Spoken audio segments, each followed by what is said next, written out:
he was in a Marvel movie, which is a Disney. He was in a movie right? called Strange World that like 3 people saw. Oh, she was in Strange World? Oh my god. We're redoing the Disney animation. We're putting on Strange World. Wait, what's Strange World? I'm not familiar. Oh, it's a movie that's kind of, according to a lot of people, is pretty mid. But... Oh, this. Wait, what the... How did you do that? Oh my Soundboard. god! It worked. That's gonna be I wanted so... to see if it worked. That's gonna be so loud. Yeah. But do it more. Oh well. That Do is it something. more. You can set the sound. Yeah. No way! You put this in! Oh man. When did you have time to put all these in? And where is it? So, It's just below the disconnect button, there's open Yeah. soundboard. Oh, Yeah. You have the Benny Hill theme, Italian, and Womp Womp. I might have a sounder too. Hold on, let me see. I don't like that these stack on top of each other. I know. I think that's what makes it better. I know we want to start soon, but I might want to find one sound. Let's see. I'm going to make a declaration that I think is the only way we don't abuse this power. Only the host gets to use the soundboard. Okay. Nick. That's actually I actually Taylor? like that idea. I like the idea in general too. However, Taylor, I just have to warn you, I'm the host, and if you think for 1 second that I'm not gonna abuse it, No, you're going to abuse it, but it balances out because there's only one of you. And I think it gives everyone a chance, everyone a turn to being mad. Oh, I can play the ones from other servers. You're right. Yeah. Yep. Oh I just- my. But I did. Here comes! Here comes! Here comes! I did put Vine in our soundboard permanently, Yeah. so that is there. Alright. Yeah. Sorry. Yeah. Alright. Let's do it. Alright. Okay, actually, be careful. Been there, done that. This is already the most chaotic yearlies I've ever done. So. They should have never given Jordan, this they feature. shouldn't have given us a soundboard. No, they really shouldn't have. No. They should have never Listen, given us this when feature. they did it. It's just given the internet the equivalent to a Mario Party taunt button, and I hate it. the next time we get a chance to host, this is gonna be like an early in the AM radio show. I am going to do this like fucking Howard Stern or some shit, where it's gonna be like, and what about you? Bwomp, bwomp, bwomp, bwomp. I'll be your Fred Norris if you want, and just play shit. I've long been saying you and Christian are a 9.07 radio station. Welcome the to morning. 106.7 The Drive. Tendies and the Rat. That's right, Tendies and the Rat. I remember. Oh, In Lordy, the okay. morning. That's it. That's the pod. That's That is the sound effect. I do agree. Yeah. welcome. Alright, now Tendies from this and the point Rat. onward, All right. from this point onward, only Mick can do it. Just do sound effects. All right, everyone, be quiet. Hello and welcome. No, I can't. I can't start with the. I can't do the nostalgia critic opening. I can't do it. Hello and welcome to the Filmlies. Only in anything that's not the yearlies do we have a difficult time just saying hello and welcome to X. I'm still laughing at the thing. All right. Hello and welcome to the Filmlies.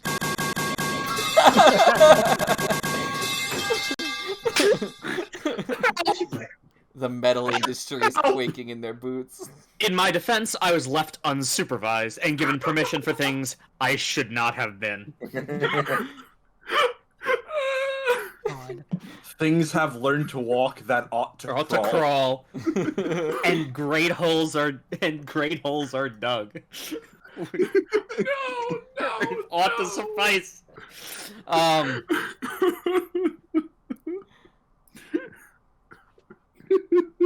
Alright. So, anyway, as I said, this is the Filmlies, and today we are going to be discussing Pixar movies. Great.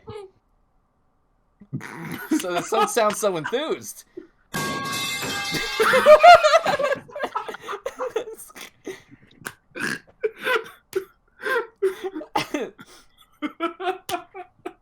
As I think Jordan's dying. Metal Boy, pipe killed him. When we all get like invited on the talk or whatever to be asked about like, oh, like what was it like to be on call like while your friend died and then uploaded to the internet? Oh. Okay. That'll be fun. Okay. We're wasting time. All right. Okay. I do like the idea of Graham being on the Joe Rogan show trying to explain Jordan's death. That's great. Have you ever done ACMT? Hey Jamie, pull up that video of the gorilla killing a guy. Okay. So, Yeah, I was thinking it too. all right. So we're gonna go. Okay, so I am hosting because I have not seen. You know, the more I'm thinking about it, I have actually seen quite a few Pixar movies, but like I like Cars, so like my opinions are like so far out the gate apparently that like I just can't even have this conversation. Right. I'm not allowed within 15 feet of this conversation. Kind of like the fact that one of my favorite Sonic games is Sonic and the Secret Rings, even though I know Right. it's terrible, but whatever. So who are we gonna? Who wants to go first in terms of Me. HBs? Okay.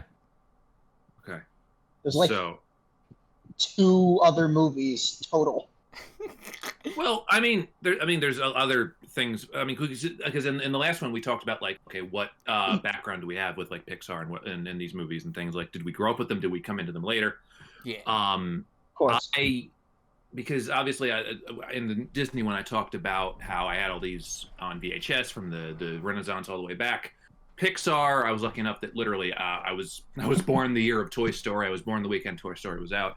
So I basically grew up with Pixar, and it's to the point where I think on physical media I have like everything Pixar made from 95 until 2010. Like I just from DVD to Blu-ray to whatever on all of them. I grew up with all of those movies. I've seen basically every movie on this bracket like at least once. I saw some of them multiple times in the theater. Yeah, but no, I'm very well versed in these movies. I am a big Pixar fan. I love everything we're talking about. Okay, honorable mentions, stuff that didn't make this bracket. There's not a lot, but The 3 Caballeros fortunately didn't get in. The 3 Caballeros I put as an honorable mention because why the hell not? A Bug's Life is not on here. Shit. That's one of the ones I grew up with because I had it on VHS. And there's a lot of very funny things in this one. And that one, I like Heimlich. I like some of the various circus freak characters. It's a tried and true storyline, but it has some charm and it's very funny at points. I didn't get to put this in my honorable mentions, but I want to point out the 2 sequels that I actually have a soft spot for that I think it's really me that only has a soft spot for them, and that's why they're not in the bracket. And those sequels are Finding Dory and Incredibles 2. Both of those, I think, did an excellent job expanding their worlds and furthering the chronology of the originals, both of which I really like. They just so happened to come out in the quick, no one's seeing our movies, let's just do sequels of everything period of Pixar animation, which we were about to enter into very soon. So, yeah, no, I don't have a lot of honorable mentions, but I love these movies a lot. So. I finally got to see Finding Dory just as I was watching these. I was like, why not watch that? And it's really fun. It is, yeah. Yeah, and Incredibles 2 is a pretty good time too. Yeah, Incredibles 2 is a good sequel. Heard, yeah. It's pretty decent. I would say it's a decent. I feel like that's the thing. I don't feel much for the Incredibles 2, but I don't feel it's bad. Yeah. I just think it's cool. Neat. It's just kind of there, which it's fine. But yeah, that's all I've got. So. Yeah, And no, I get that. can I go next? So, Oh. you could say I like Pixar a little bit. You could say I like Pixar a little bit. I'm a little bit of a fan. So you can say I'm a little bit of a fan. Those are just growths. Yes. You can say I'm a little bit of a fan of Pixar. I'm gonna keep these next Thank to me God. for the rest of the Aww. stream. But Yeah, no, Pixar was my Disney. I watched like almost every Pixar movie growing up. When this bracket came out, I only had like 2 movies that I had to watch, and then I ended up rewatching all of the like almost all the others. And yeah, I adore Pixar so much, even though I'm a bit scared for their future projects. I don't know, Elemental just doesn't look like it's gonna be hot shit. I don't know, but I don't think I don't think I had any honorable mentions because I got everything I wanted. So Aw, yeah. great. Let me I'll make go sure. next. Oh no, I didn't get everything I wanted. I didn't get the 3 Caballeros in. It was very odd of Pixar for their first movie to start off with 2D animation before switching to 3D animation for Toy Story. That was really strange. And to not make movies for like 50 years. Yeah, they had to refine the process. They were making cars instead. Okay, no. Someone else go. I'll go. I Yeah. also don't have any honorable mentions. Okay, thanks, There you Graham. Taylor! Yeah, the same story I told about Disney, having them all on VHS is fairly similar to Pixar. Although, actually, to be fair, most Pixar movies hadn't been made at that point. So I mostly just had Toy Story 1 on VHS, which I watched over and over again. I actually saw Toy Story 2. That was my first movie that I saw in theaters. Yes. And then I saw most of the 2000 era Pixar movies in theaters as they came. And then, I'm like, oh, I'm an adult. I can't go see these stupid Pixar movies anyways. And then I as an adult, watched a couple of the later ones, and I'm like, okay, so Pixar's the best thing ever, and I can't not watch these. I got everything I want. Oh, actually, that's not true. Toy Story 4 did not actually make it onto the bracket. Oh, sorry. I'm a fan of Toy Story 4. I don't think it is necessary to exist. Yeah. And I think it spits in the face of some of the things Toy Story 3 is doing. But for what it is, I think it is. I think it is a worthwhile. Considering that there are 4 movies in this franchise, I still think it's great. It's an amazing feat to be good. It's an amazing feat to attempt to give even more closure to a character arc for better. Which works relatively okay.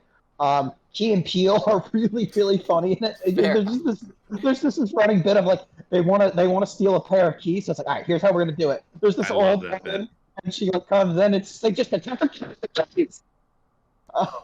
And I just I like it, and it's like the only Toy Story where like the villain is like sympathetic and not like a full-on douche.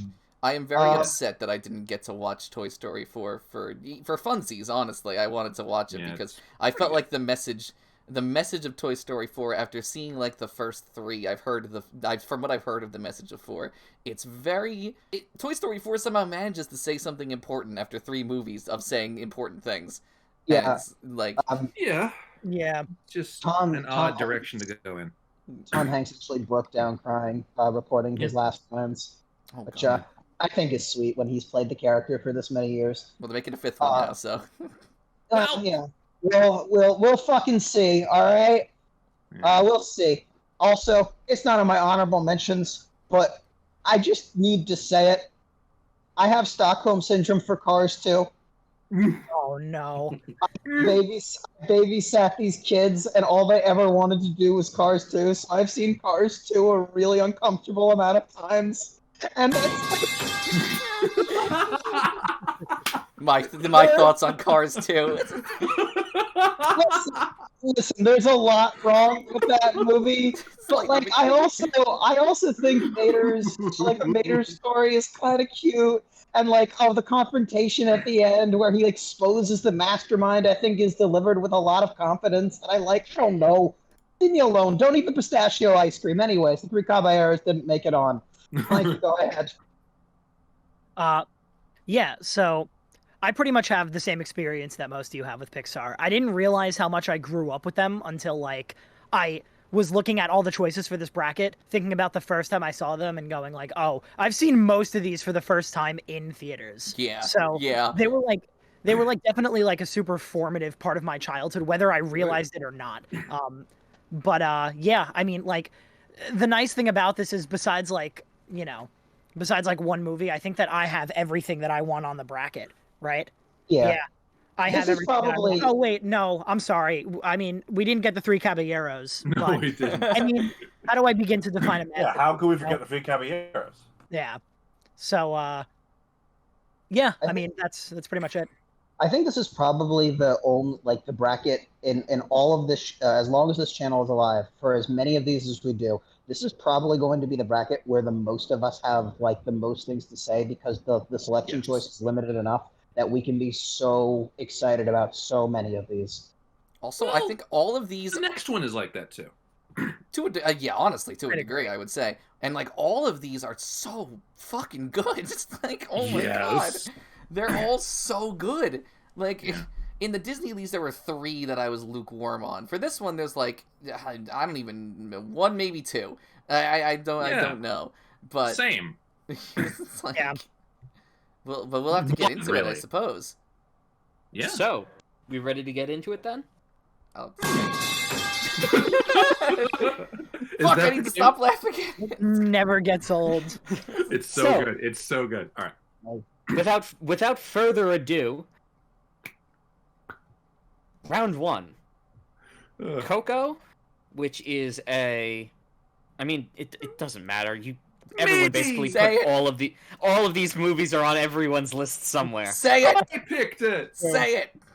Okay. Coco, which is a Jordan pick, up against Luca, which is a Shuffles notes Graham pick. Yep. Yes. So who would like to begin? Luca is nice. It's really homely. I love how small of a story Luca is. Yes. I love how it's mostly based around character interactions, and it's just really, really cute. I love how the villain's Waluigi. Yeah, pretty much. And yeah, that's basically all I have to say about Luca. It's Italian. Pizza pasta. Pizza pasta. And it is funny. Bruno. It's funny that you keep playing that, because I imagine they must have gotten the title because okay, there's a line in The Godfather, Luca Brasi sleeps with the fishes, and it's about a fish man named Luca. Yeah. They knew what we're doing. This was originally, I was pretty confident in knowing what I'm going to pick, and I'll just be honest, I actually don't know what I'm going to pick even right now. It's up in the air. No, it's up in the air because when I rewatched Luca, and I gotta say, man, Luca really checks a lot of boxes. It is easily the most, as far as it's the most slice of life movie on this list, for sure. Yes. Which I am just a sucker for in general. I think all 3 of the main protagonists, super endearing. We got a shy one, an overly confident one, an energetically awkward one, and I love all of them. I genuinely wanted to see their dream come true. And their dream is so, this movie embraces the small things in life in such a nice way. This isn't a city. This is a small fishing village. There's no tyrannical evil overlord. This is a dickish bully who might be Waluigi. Even the character's wants is it's humble. It's it's 2 friends who want to ride a Vespa. Yeah. This feels like if Pixar made a Ghibli movie. Yes, those are my thoughts exactly. That's very true. Yeah. That also is true for something else on this list, but yeah. How many planes are there? Planes of Resistance 1. I also think that Luca changing his goal to wanting to go to school embraces the reality of appreciating all the world has to offer. I think it fits that character. Yes. The themes of social acceptance might be a little light and maybe not discussed as much as it could be in this movie, but I think as a result, the movie stays very focused and relaxed. And I was about to say, I love how without so much dialogue, it's just there's just this subtle side story where he takes on the role of Alberto's parental figure, which I just think is a huge shift without even being a huge plot point. And then they made a short film just off that. Mm-hmm. The cat. There's a cat. I don't remember the cat. Yeah, it's a very. The cat is the one thing that sense that they're squids and he keeps Oh yeah. I like that a lot. Yeah. Yeah. And like the sushi chef from Aquaman. Yes. Yeah. Exactly. Luca's a nice movie. It really is. I like how it goes. Not as much as another one on this bracket, but I like how it goes into food, especially Italian food, especially the little pesto pasta thing that looks amazing. Every fucking time. What I also think is great is that like this is Sacha Baron Cohen plays the sort of the uncle character that's like deformed or whatever, and Sacha Baron Cohen's in a Pixar movie, people. Yeah, that is crazy to think about. So is Matt's mom from It's Always Sunny. Yeah. That is Luca's great. crazy. I have only one problem with this movie. Okay. And it's not a huge thing, but like the whole movie is them like working together to do like a triathlon. And I really liked the idea that like, okay, one of you is going to eat pasta, one of you is going to swim, and one of you is going to ride the bike. Yeah. And I felt like, yeah, that teamwork, that's going to really pay off in the end. And then Luca does the final race alone, and I feel like he didn't have to do the final race alone. They totally could have worked it around so that they could have rounded everyone up for the triathlon, had the teamwork element going. And, you know, the bike race still could have played out the same way with them each having... I just don't see why he needed to race alone. I feel like it defeated a lot of the purpose of all the training moments. Alberto never got his pasta, guys, and I'm sad. Yeah. Maybe someday. This movie needs a sequel. Can I transition into Coco, if that's okay? Yes, please. Because there's something about Coco I want us all to acknowledge. Like something very, very important. I can give a lot of leeway to like really silly things in like children's media because it's children's media. Like, of course, it's gonna be really silly. I don't think I've seen anything sillier in my entire life than a family that hates music so much they will throw rocks at guitarists in the street. Christian, you ever seen Footloose? You know what? You got me. Yes! You ever listen? You ever listen to Rock the Cosmo? Okay, we can't go down this rabbit hole because I will stop understanding what you're saying. It's not that silly. But yeah, that's my only thought. If Footloose did it first, then maybe you know I'm silly. Well, it's not supposed to be realistic because this is a movie about the netherworld and the afterlife really exists, and you have this entire adventure throughout the land of the dead, and Frida Kahlo is there. Realism is lost. Already, just conceptually. Yeah. And I think that embracing the mysticism and the folklore behind Dia de los Muertos is even going so far as Disney trying to trademark Dia de los Muertos, which fuck you guys, Disney. Classic, man.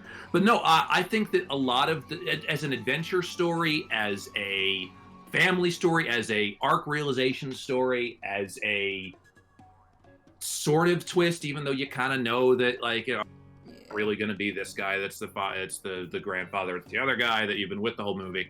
Like, it does a lot of things right. And even if, and I would argue that of the more recent Pixars that we have on this bracket, this is the most like a Disney regular animation movie. I still think that what makes it Pixar is how emotional the arc is, and again, those tear-jerking moments that you have later in the film during Remember Me, obviously. Oh god. Oh yeah. Again, I will admit to bawling my eyes out when that happened. I think if people anyone don't here cry, I'm more didn't? suspicious of people who don't cry during that scene, honestly. Yeah. Actually, It's so good. I want to know right now, did anybody here not like choke up at the very minimum during the Remember Me scene? Show of I haven't hands. seen it. Well, Oh, you're Winner by everyone default. else. Yeah. I also haven't seen it, but I also know it. Oh, Can I okay. really quick? I also really like the Remember Me scene too, because like it really is juxtaposed to what's his name? The main bad guy that he's going over, the one who Coco De thinks. Cruz. Yeah, De La Cruz. Thank you. So like I really like how it juxtaposes with De La Cruz's version, because De La Cruz's version is really like big and bombastic and like is I kind like of that version, self-indulgent, whereas the one that Hector sings to Coco is more Yes. like solemn and like very sweet and like I hope you remember me after I leave. Like it's just really well done. God. Yeah. I agree. It's yeah. Oh, I just wanted to say, Jordan, I think one of the other things that makes this movie collectively Pixar, its setting is fucking amazing. It's Oh one yeah, of the I best. love. yeah. It's Len's Den is- beautiful. It is. It's so. You know what? Honestly, when I first saw it, and this might be something like that might sound like an insult, but my first thought was that it kind of reminded me of like a much more colorful, vibrant version of Ready Player One. Oh Yeah. my god. And that is that. You know what? Now the more I think about it, yeah, that is an insult actually. But I like how Coco's world looks. I really do. It's a Ready Player One. Yeah. Yeah, they many did it right. skeleton jokes. What?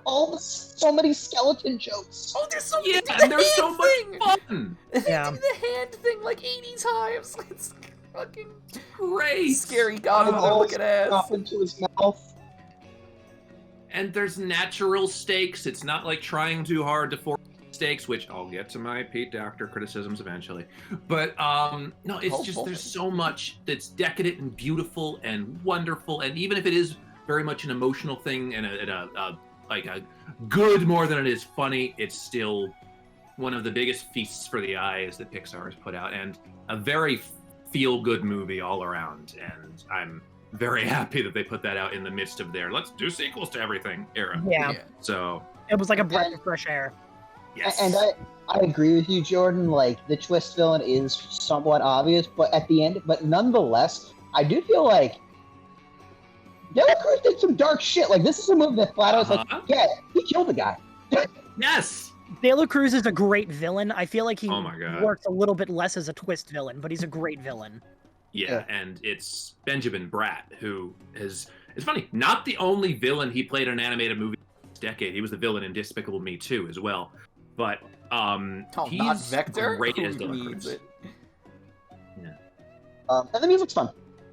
Oh, the music's great. Oh yeah, I love the songs. Oh, Coco, it's just a treat, honestly, from start to finish. Oh my God. And I love even if I think some of the character interactions, mainly between the family, are a bit silly. You know, it's something that I find to be like totally okay. You know. Yeah. Of course it's silly. It's a movie where Gabe Iglesias plays a talking skeleton. It's supposed to be silly. Wait, which one? So, He's one of them. Yeah. Definitely, yeah. so Yeah. let's move on to voting. Yes. But you do need to decide a voting order, or as Jordan Holy would say, shit, he does. a voting order. Yeah. Yeah, that's All right. All right, first up, Graham. Riveting selection. Even though I have only seen one of these and one of them is on my list, this is still a tough decision just because you all know how I am with stories about mortality and stuff like that. And like I enjoy Luca. Luca is not one of those where I feel like I don't think he does anything like groundbreaking, but it's still just a very enjoyable time. But I still am going to give it to Luca. Okay. Taylor. Please come back to me. Christian. It was also very close between both of these movies. At the end of the day, I appreciate a movie more when it gets me to feel a very intense emotion. As you all probably know about me at this point. And Coco made me like ugly cry into an old paper towel because I was like just so fucking it was bad. It was bad. Yeah. And because of that, it was good. So I'm voting for Coco. Yeah. Jordan. Look, I feel like I'm doing the Christian thing, which much love and respect to Luca for being a perfectly nice and quaint movie. It is Coco by a landslide. Totally cool to give love and respect to your opponent. Yeah, of course. And it's going to be a lot of that with this bracket because I love all these. My exception. Blanky. Yeah, no, I feel like I think that Luca would have benefited for a rewatch from me because I feel like I would have appreciated a lot more than when I first saw it, like when it came out. But even then, I still feel like this would be pretty difficult because Coco is just that phenomenal for me. So I'll have to give it to Coco. All right, back to you, Tail. This is kind of what I was hoping for, that I wouldn't have to break the tie, because this is actually one of the toughest ones immediately.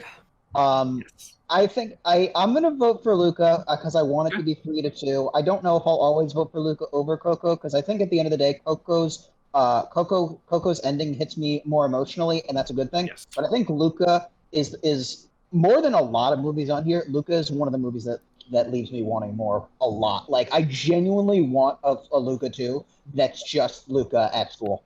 Honest to God. Absolutely, I agree with you. I think that would be great. Yes. And DreamWorks decided to do that, and it's not going to be as good. Yes. Okay. So, over the course of watching these movies, I took note of how many times Cheers star John Ratzenberger Yes! Oh, yeah. Yes! cameo Take a voice. bite out of that Ratzenberger. The answer is 13 out of 16 of these movies. Oh, my So God. we're going to play a game. You all get to participate. I have the answers written down, and whoever buzzes in, and you have to tell me if he's in the movie, you need to tell me who he plays, and if not, you have to say he's not in it. Can we buzz And, in with the soundboard? That's a great idea. That's a cool. Yeah, and I can check through the mic feedback who played it. Absolutely. Metal Pipe So, is buzzing in. So Graham, it's time for round one of Spot the Ratzenberger. Hi, everybody. Welcome to Spot the Ratzenberger. I'm your host, Taylor. Today we're doing Coco and Luca. We're going to start with Coco. Can you spot the Ratzenberger? Buzz in if you know the answer. Jordan, spot the Ratzenberger. Yes, John is in the movie. He plays a customs agent at the gates of the Land of the Dead that helps, that I think, like, catches somebody trying to get somebody with a metal detector, I think. Do you know his name?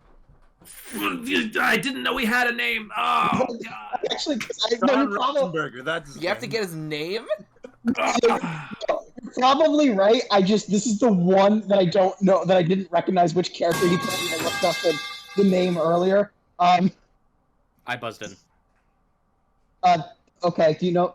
By the way, Mick, no IMDb. Oh no, I'm not. I'm guessing. Okay. Juan. That is correct. Really? Wait, did you see this movie? No. You want to know what I thought? I'm like, you know what? I'll guess a generic Mexican name. Hope for the best. Well, There we go. there's no way. You're lying. It worked. You're It was lying. Juan. I guessed Juan. Like that's the most Spanish for John. exactly. I Plays guess that's Juan fair. Ortodoncia. Can't believe I'm assuming Jordan is right. I'm gonna give a point to both Mick and Jordan for this one. Looking I the rules just a didn't little know his bit. name. Can someone keep score for me? Yeah, sure. Okay. All right. One Whoever more. wins gets a consolation prize if their movie doesn't win. Okay, and one more for Luca. Can you spot the Ratzenberger? I gotta tell you, Chief, I don't fucking remember. Buzz in, sir. Clanky! Fish three. That is incorrect. Christian! Luca. No, I'm sorry. The answer. Oh, that was He's not- honor. He's not in the movie.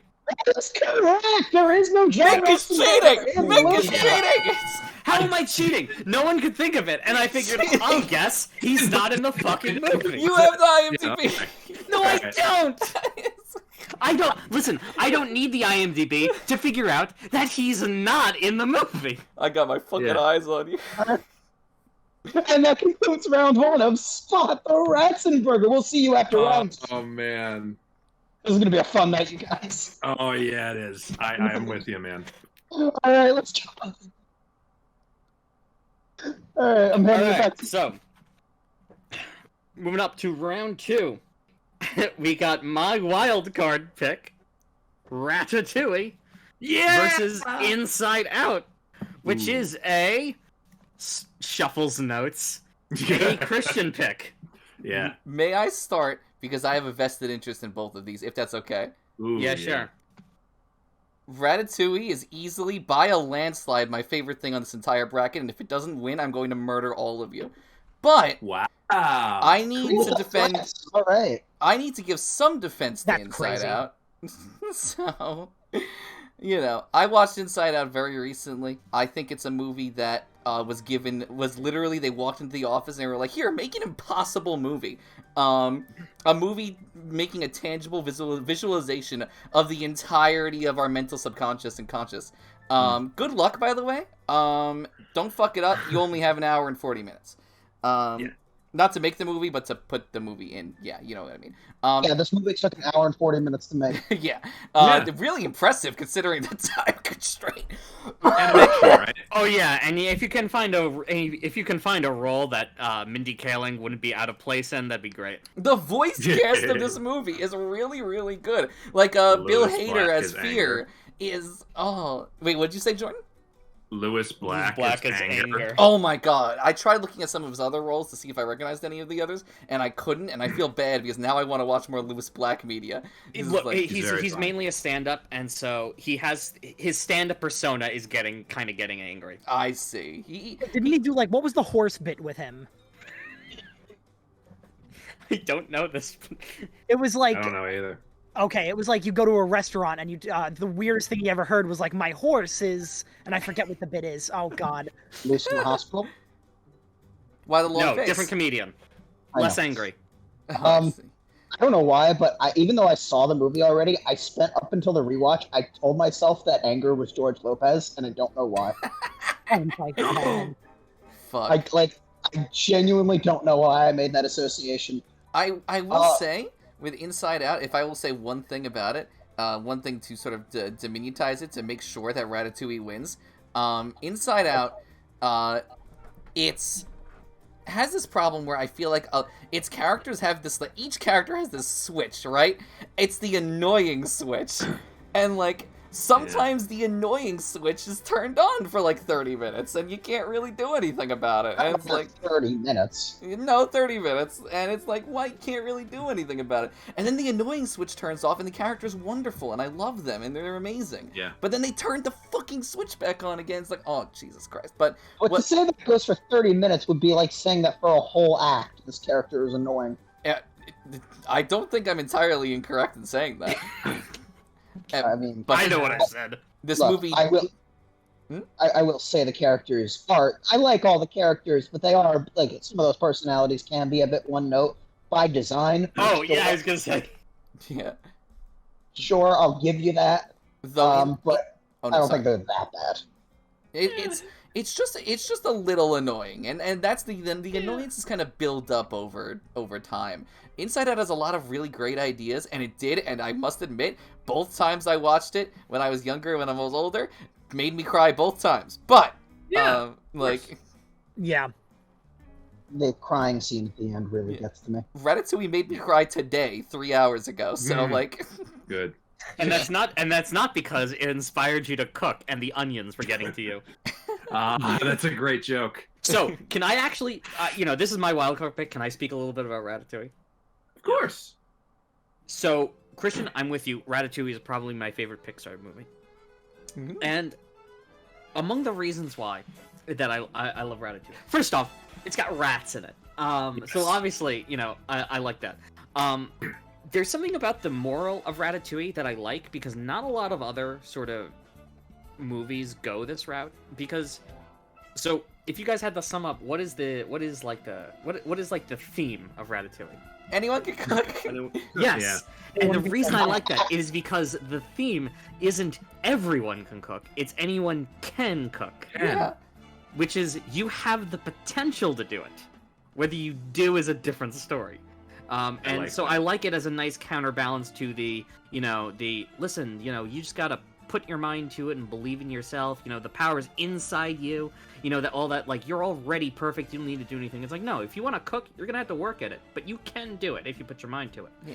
I think the critic's speech at the end of the movie Oh my god. is so powerful because of the way that he just justifies that line. It's like, now I finally hear what Cousteau was saying. It's not that anyone can cook, it's that a great cook can come from anywhere. From anywhere. Mhm. Yes. Yeah, that ending, those ending lines were really good. I agree with that. Yeah. I mean, you get Peter O'Toole and you get something truly spectacular. But can I just, without going right back to Inside Out immediately, although I do have things to say about Inside Out, if we're going solely off of the messages of each individual movie, I think Inside Out's message of not suppressing your emotions and it's okay to feel sad, I like that world way more. I like the message, don't get me Okay. wrong. I think that's what makes Inside Out so good and why its ending is so good. Yes. Is because of its very strong message. We can stick with Ratatouille for a minute, because Well, first of all, it's cool to be in Paris. Like, Yes. Paris is a cool setting. It's Paris. Paris is cool. And- I love Remy. Yeah. Patton Oswalt. He's here. He's Patton Oswalt, like he does a great voice. He does a great voice as Remy. I think Patton Oswalt is a really unfunny comedian, but he does great. He does. Damn. You never can't mention your dislike for Patton Oswalt in any conversation. I find him like cringeworthily unfunny in his stand-up and stuff. That's an opinion you're allowed to have. I just want to give the guy a hug. Here is my controversial Ratatouille opinion. Be careful. I love Remy. I'm lukewarm to Linguini. That's I don't fine. think that's controversial. That's fine. I can accept this. You live today. I think Linguini is a bit meh. I'm like, when the movie stops being a Remy movie and Linguini becomes the main character, I'm like less engaged. Like I feel like Remy just like stopped. Like Remy, like we suddenly stopped. He stopped being a rat who has a family, and he's just like, oh, I'm gonna puppeteer this kid. And the whole the puppeteering thing is a tough pill for me to swallow. I'm sorry. Look, it was a tough pill for me to swallow the Coco thing, so I mean, like, I can get it. I don't even understand. It's a movie. I don't understand. Like, if you pull his hair in the right spots, you control his body. I don't get it. Yeah, because your hair's connected to your brain. Yeah, exactly. Yeah. That's where all my emotions are. It doesn't make it. Look, it doesn't make any sense. Okay, but are you really gonna look at the rest of these movies and say, "Oh, those make perfect sense"? I got Lewis Black inside my brain right now, and he's about to activate. I have Mindy Kaling inside my brain, and she's exactly like she is in everything else. It's not a matter of making sense. It's a matter of how they justify it within the confines of the movie, and because Remy doesn't talk, they can't justify it. So like this just happens, and you have to accept it. We're not going to explain it, and I think that's the thing. If there was any explanation, like even like just going as far as to saying like the brain is connected to the hair, or like whatever, like that would be enough. But the fact that they don't say anything at all is when I get like, it's not a big deal. It's just it's one of those things where I get your Linguini critiques. I guess I kind of like Linguini as a character because as a character he is like just sort of like this, you know, this clumsy little guy, and it's like I understand that why he sort of like kind of fumbles in his speech and like doesn't exactly say what he wants to say all the time, but in the moments where like Remy like almost betrays him in a way, he's able to get everything he wants to say out because he's just emotionally charged, and like that's Linguini. He's kind of emotionally charged in a way, and I also say like the rest of the cast of Ratatouille is also great. Oh my god. Cosette is a great character. Yes. I once killed a man with this thing guy. He's a great gag character, yeah. Yeah. I also really like what his name is. Skinner as the villain, too. Skinner is great. He's also played by Bilbo Baggins. The chef. He's great. Yeah. I do feel like as the villain, Skinner doesn't always feel like such a huge threat because halfway through the movie he gets fired and then like he doesn't really rise back into power. That is definitely true. I feel like though that's why I like Skinner so much because he's not really that big of a threat, you know? Yeah. He's just like a funny guy who's like bitterly jealous of Linguini of all people. Honestly, halfway through the critic becomes the antagonist. Yeah, that is true. But he has a better payoff. The real antagonist is society for saying a rat can't cook. Society is to blame. And I'll never take away anyone's right to love that scene of him eating the ratatouille. When I watched it, I didn't get emotional. And Taylor, we've hit our quota of stealing people's abstract desires. Fair enough, but I do think when this movie works, it's a ton of fun. Yeah, and again, Ratatouille definitely has more slice of life components than a lot of other movies here. Not as much as Luca, but it's very slice of lifey, which I do love. It is. So we're just about out of time. So we ready to move on to the votes? Sure. Inside vote. Guess we can say more about Inside Out later. All right, Graham. Inside Out. Okay. This is gonna be closer than I thought it would be. Yeah. Yeah, I like the themes and ideas of Inside Out more. I'm gonna vote for Inside Out. Christian. Well, I will say that upon rewatching a later movie on this bracket and Ratatouille, I realized that Brad Bird is one of my favorite creative minds in the world, probably. Undoubtedly. Because he is also responsible for my second favorite movie of all time. And I've never seen someone win so many times. Like, it's just like so consistently. He just wins. No, Brad Bird's great. Brad Bird never loses. That's the moral of the story. And like Ratatouille made me cry, not because it was sad, but because it was so beautiful that I couldn't help but like have to wipe the tears from my eyes. Inside Out is still great. It came at a time when I kind of gave up on Pixar, and it rejuvenated my Pixar love. But it's like, look, it's always Ratatouille the whole way through. Jordan? So, this is both tough and not tough for me. It's tough because when Inside Out came out, my grandmother, who was for a long period of time a professional psychiatrist and psychologist working at a major university in Texas, and she was raving about this movie because it brought to life so many psychological concepts that she'd been working so hard to try and explain to people. And it understood so much about how the mind works and how the human personality works better than most movies she'd even seen. And so for that alone, I have to respect it. However, I, like Christian, am a Brad Bird apologist till the day I die. Yes. I think Ratatouille is one of the most creative and consistently fun and likable movies on this bracket. Also, I'm a big-time foodie, so of course it's going to appeal to me. The scene where Remy tastes both the cheese and the strawberry at the same time is I try and explain that to so many people in terms of how taste works. These are both great movies, but ultimately Ratatouille has the edge for me. And so I'm sorry if that's made it more difficult, Clanky, but Ratatouille gets my vote. All right, Clankster.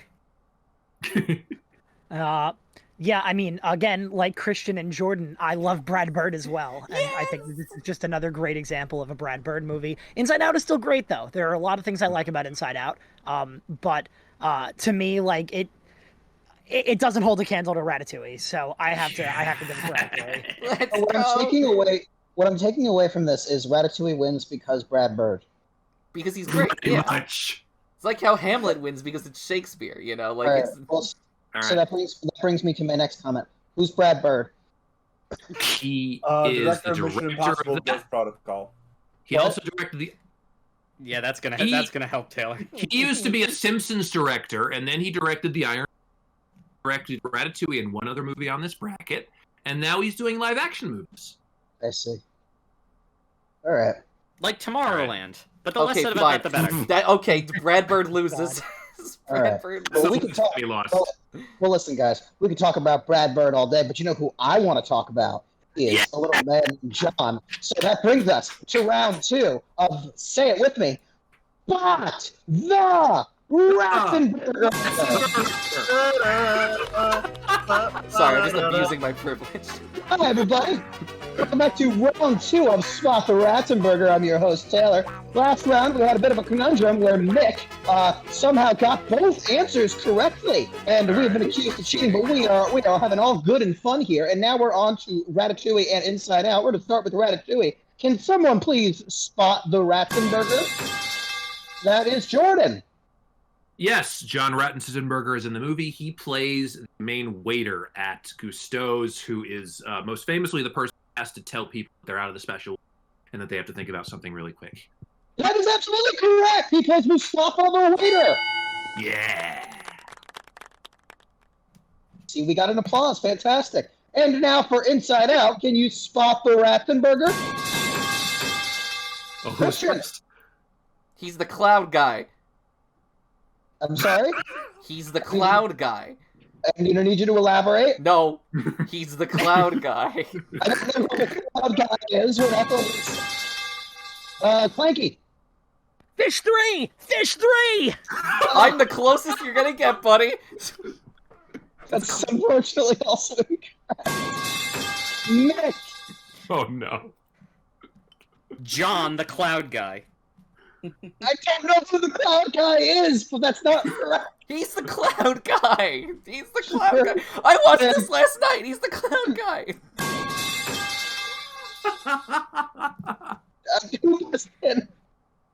Iambic pentameter.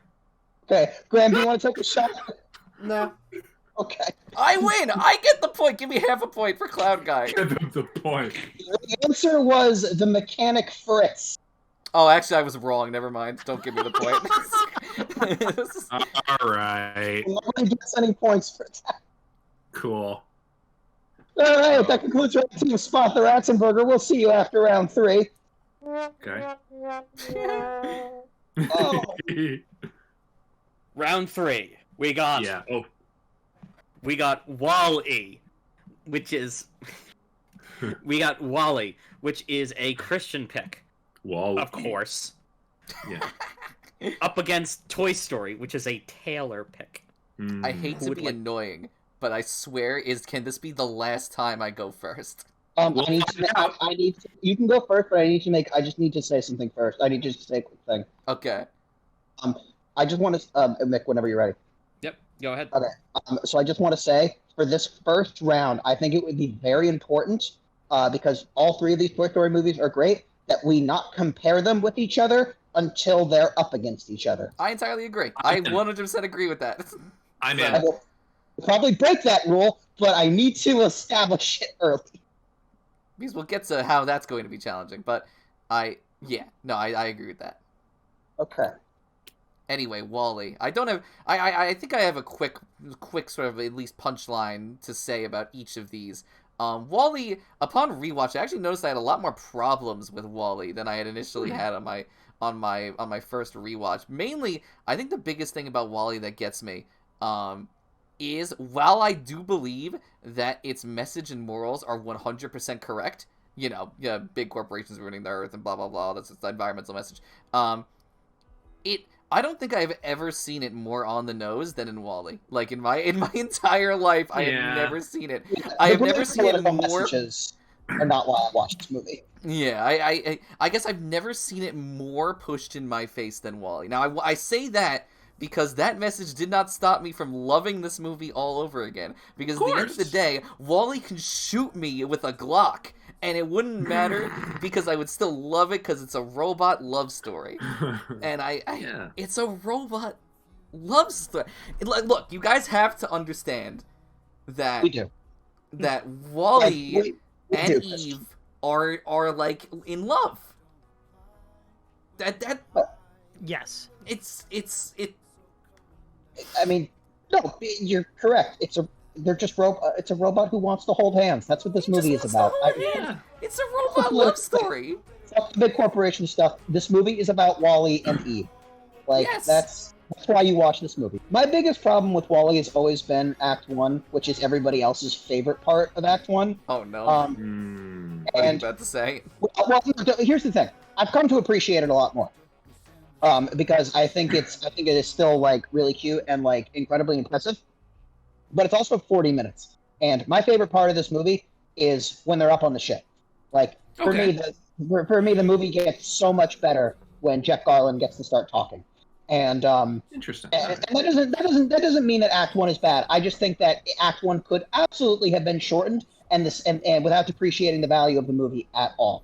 That being said, oh, I'm sorry. I think me combined with Taylor makes like the perfect Wall-E fan. Honestly, we become the perfect Wall-E fans. I will say, yeah, I do think while I do disagree, I do like see like the idea of like I see Wall-E kind of like a combination of like 2 different short films. But I used to honestly, if there's one thing that a rewatch kind of showed me, it's that I actually do think the second part is better than when I had first watched it. Because the second part, yeah, as you said, Taylor, it's all about Eve and Wall-E. Like, all of this in-your-face, like, message stuff that, again, while I completely agree with, is kind of like, I get it already. It's also, like, a lot of it has a lot of scenes of just Eve and Wall-E being cute together. And, like, that's kind of my vibe, honestly. I agree, yeah. One of the things that I've really come to appreciate about this movie is how much I love the captain character. Like, just how, like, non-corrupt and earnestly honest he is, how easily he falls in love with the concept of Earth, And then when the robot tries to take that away from him, he's like, I don't want to survive. I want to live. And like it's just so.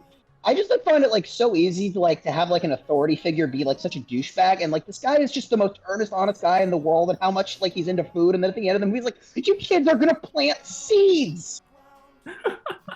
Yeah. It's like I just find it surprising. I think like the corporation stuff aside, the way it all looks is really cool. Like it's very visually appealing to me. But yeah, it's because Wall-E needs full pants. Yeah.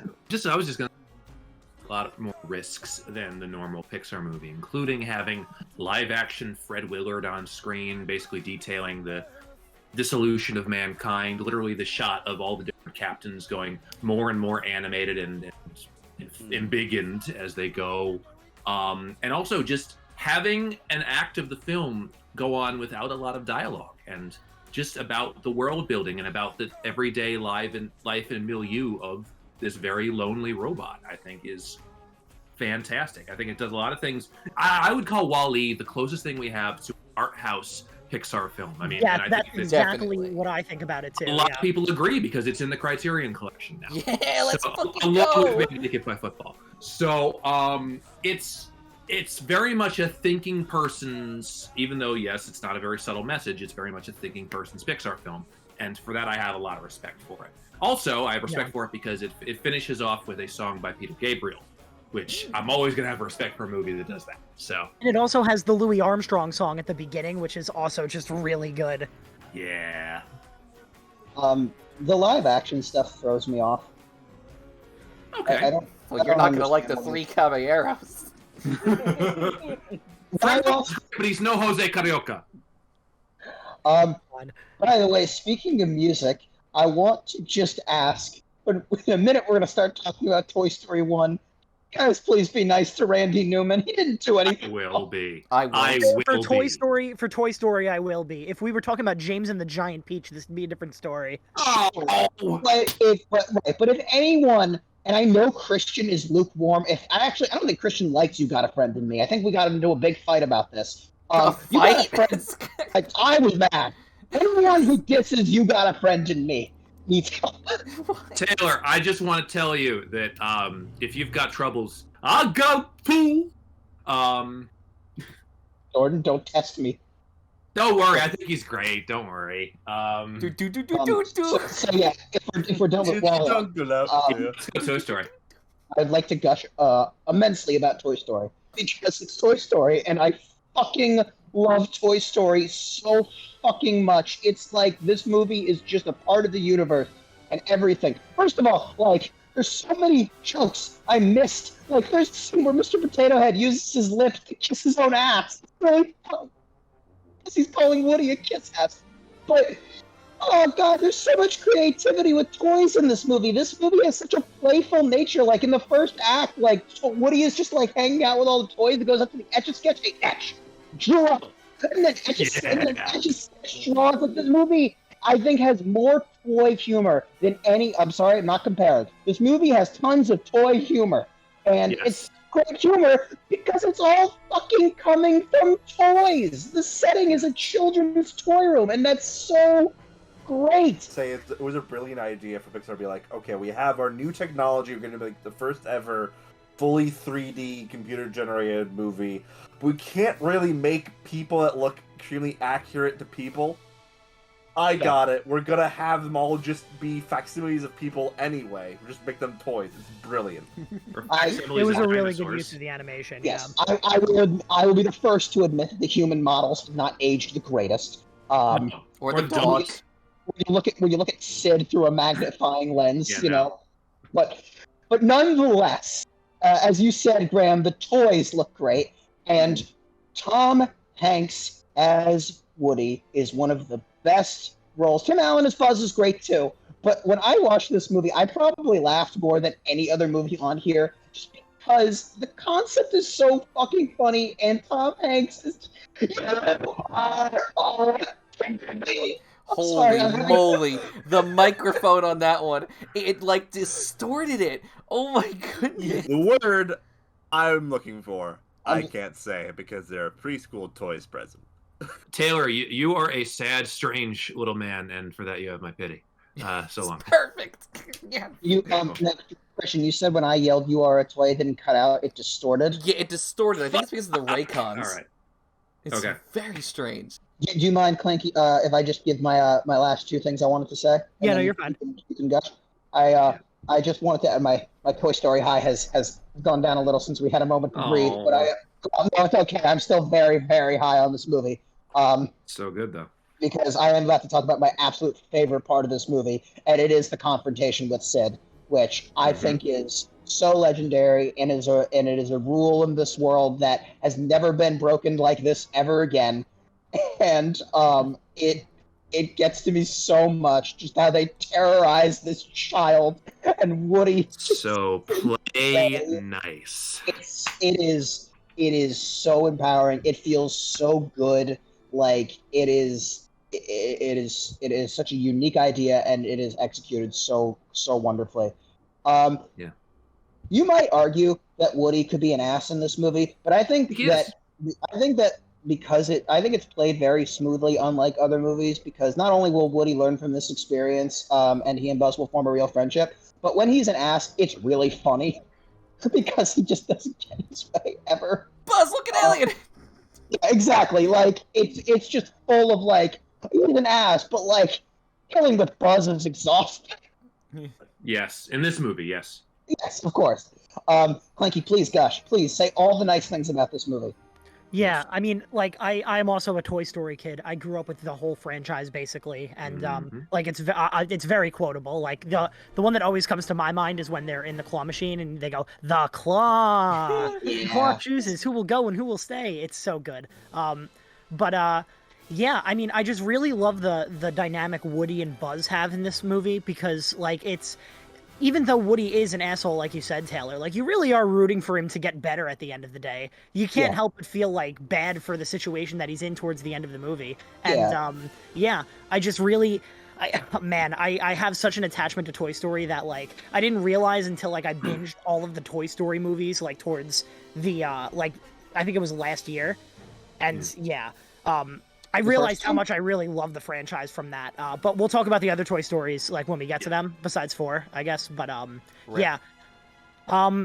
there's more I want to say about this movie, but I'll talk about it later because I'm sure Toy Story is gonna go far, even if it does end up in the losers bracket. You might have time if Mick doesn't show up soon. Is Mick back?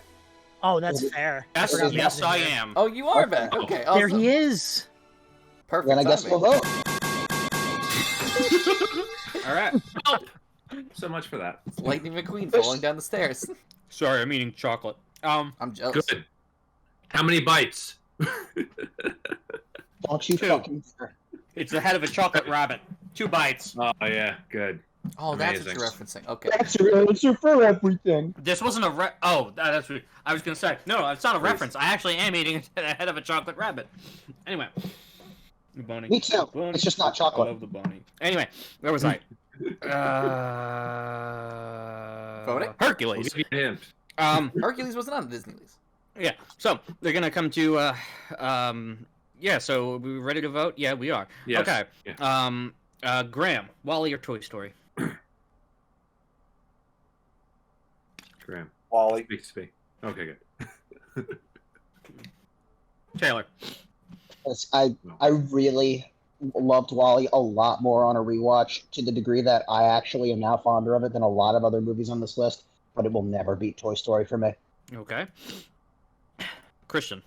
It's a robot love story. I'm voting for Wall-E. Jordan. We talked so much about Toy Story, and none of us even mentioned, unless I missed it, talking about the climax on the little racer car with the little dynamite on the back. It's one of the most that's a good moment. It's one of the most insanely fun and thrilling climaxes in film history. Absolutely. If I didn't vote for Toy Story, I'd feel like an asshole, and that is why I am voting for fucking Toy Story! Hey, Jordan, you got a friend in me. Yes, and you've got a friend in me. Do I have a friend in Clanky? Uh-oh. So WALL-E is a movie that, like, I'm so glad I rewatched. I kind of echo what Taylor said about that because I used to not really like the half of WALL-E where, like, the humans get involved. I didn't mind the captain, but I really didn't like anything else about that section, and I wish that the movie was more about WALL-E and Eve, like, on Earth. But watching the movie, I realize how, like, they're not as prominent in the movie as I once thought, and it made me really, really love the movie, like, to the point where I can call it one of my favorite Pixar movies. But I have to give it to Toy Story because Toy Story is just a movie that I have too much of an attachment to, and I really, like, it pains me to do it, but I have to do it. There's been so much respect handed down to all these movies so far that I don't think anyone can be bitter about the outcomes of these. Like, they're Absolutely all good not. movies, yeah. Absolutely not. I was saying it right when I got on. I don't think I'm going to be sad about any outcome of this, even if, like, the one that I don't want to win wins, which it won't. Not one, anyways. Yeah.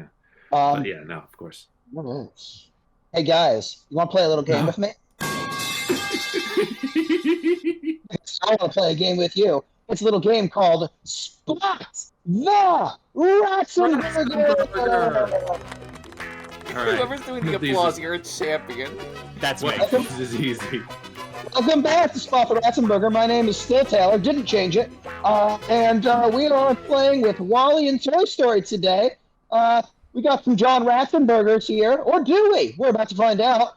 In WALL-E, can you spot the Ratzenberger? So many buzzins. I think I saw Jordan first. Yeah. This is bullshit. John This is rigged. Ratzenberger- John What? Ratzenberger is, in fact, in WALL-E. He plays one of the passengers on the mega ship that WALL-E goes around that falls in love. I believe his name is John, but don't quote me.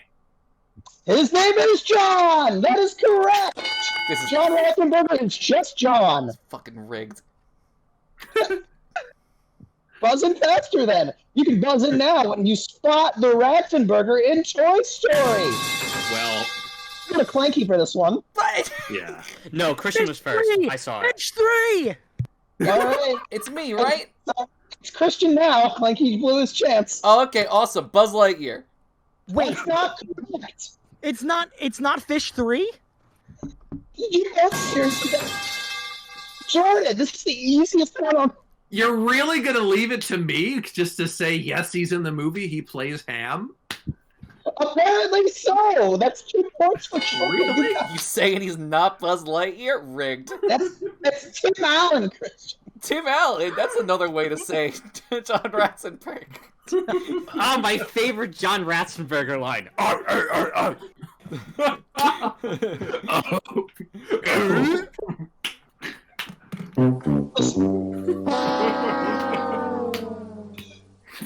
I gotta ask, Clanky and Christian, did you guys seriously not know that one? No, I No, knew that one. If there's any character that I know, it's Ham. I don't like Okay. dirty money, okay? Just, I'm All going right. So to you win. chose not to do this one because it was so obvious. Got it. Okay. I see. Well, there's I can still respect that. That's what I did first, and then y'all blew it, so... there's still 10 points left to go around, so maybe you guys can turn this around. Right now, Mick and Jordan are pulling through. I think. I No, don't have Jordan to- has 4 points. I have 2. I fucking All lose. right. I lose. It's over. It's not could be anyone's game. We'll find out after round 4. Back to you, Mick. So, round 4, we have Toy Story 2. Oh, God. 2 toys, 2 story. Versus Monsters Incorporated. Or to, as it was used to be called, Monsters Things for Sale and for Rent. Oh, God. It would be really Um, funny if I asked to go first again. You said you would never go first. I'm again just saying for it the would be rest of funny. your life. I'm just saying it would be funny if I did. So, anyway, also, I've got to say, so yeah, Toy Story 2, which is a Jordan pick, and Monsters, Inc., which is a Christian pick. Oh, I Can could. I go first, please? But yeah, Jordan, of course. Okay, cool. All right, Toy Story 2 is the movie of all of these Pixar movies that I have seen the most times because I saw it twice in theaters. I raced to get the VHS, and I think I've seen this about a zillion. Sorry, I have the hiccups because I was laughing so hard at the. I saw it maybe a zillion times on VHS, and I also got a chance to see this movie in theaters again when it was re-released in 3D in about 2009. This movie is my pick for the absolute funniest Pixar movie. The jokes in this overpower the need to have a plot, even though, yes, there are emotional moments. When She Had Me is a very emotional moment. I think it works. There's a great villain arc that Stinky Pete has. There's a great emotional arc that Buzz has with his father, so on. But the jokes are the winners here, because I absolutely love the running gag we have with Rex trying to beat the Buzz Lightyear game, and then the entire scene in the toy store where you get to see the overplay of like the entire row of Buzz Lightyear toys and the Barbie doll that's tour guide Barbie that brings him around the whole place. There's so many great gags in there, the little Jurassic Park joke and everything. If we're talking about scenes, would it be okay if I pointed out two that I really, really like? Go, please. One would be, I think that this scene unlocked my brain when I was a kid. It was the scene where the seamstress shows up. And yes, he's like, I love that scene. Yeah, where he's like, his toolboxes have toolboxes inside of his toolboxes, and the music is playing, and he's like, you see his jittery hand, and he just sews his arm together perfectly, and it's wonderful. Good. Also, one that's helped me out much more recently, I can't believe I have to drive all the way to work on a Saturday. All the way to work. I love that bit so much. I follow like a Twitter bot that posts that every Saturday, and for whatever reason, I always happen to see it either when I'm getting ready for work or when I'm already at work on Saturday. So I have a personal attachment to that quote. Yeah. I put these. Also, I put these movies up on Discord as a teleparty in case anyone wanted to watch them with me in the server. And Christian showed up to Toy Story 2 immediately after that scene. He's like, "Oh, thank God! I don't think I missed the all the way to work scene." I'm like, "No, you literally just missed the all the way to work scene." And he goes, "Lies!" I'm so sad I missed it. It would have been such an epic moment. But yeah, Toy Story 2 is my favorite of the three. I think it has the best arc for Woody. I love the entire thing he does about his identity crisis, about the memorabilia he has from when he was a TV star. I think the climax is admittedly a little weaker compared to the other climaxes, but everything around the airport and all the little carrying cases, I think, is a great setting for it. I love Toy Story 2 so much. I love it so much. It's so good. It's so fun. I love it. I love it. I love it. If I may bring up one thing that I think connects these two movies, though I think Toy Story 2 did it first, because I think Toy Story 2 came first. Yes. I think one thing that connects Toy Story 2 and Monsters, Inc. is that they both have a scene where you're going through these strange roller coaster contraptions. Yeah, I was going to say it if you did. And both of those were my favorite scenes in each respective movie. Neither Disney rides, the bastards. Know! And in Monsters, Inc., when I was a kid, I used to take Hot Wheels cars and pretend they were the doors on the rails. And I would, run around my house and, pretend I was, one of the doors on the rails. And I was, just moving it around all over the place. Yeah. So I'm going to make sure... So I will say that Toy Story 2 is my least favorite Toy Story movie. I was going to say, we're halfway down the time. But because I'm not comparing them, right now, for this round, I'm only going to say the positives. And I'll talk about my problems within the later round. Okay. And then if nobody has any objections, we can talk about Monsters, Inc. Toy Story 2 fleshes out the lore of individual toys more so than which I think is really nice. We Buzz becomes a franchise. We meet Zurg, Woody. We learn about his history. That's great. More time is given to side characters like Ham, Rex, and Potato. Also great. Looking through the other lens, seeing a fake Buzz, very funny. And Kelsey Grammer is Kelsey Grammer. Yeah. That's all I'm going to say for right now. I'll say one more thing.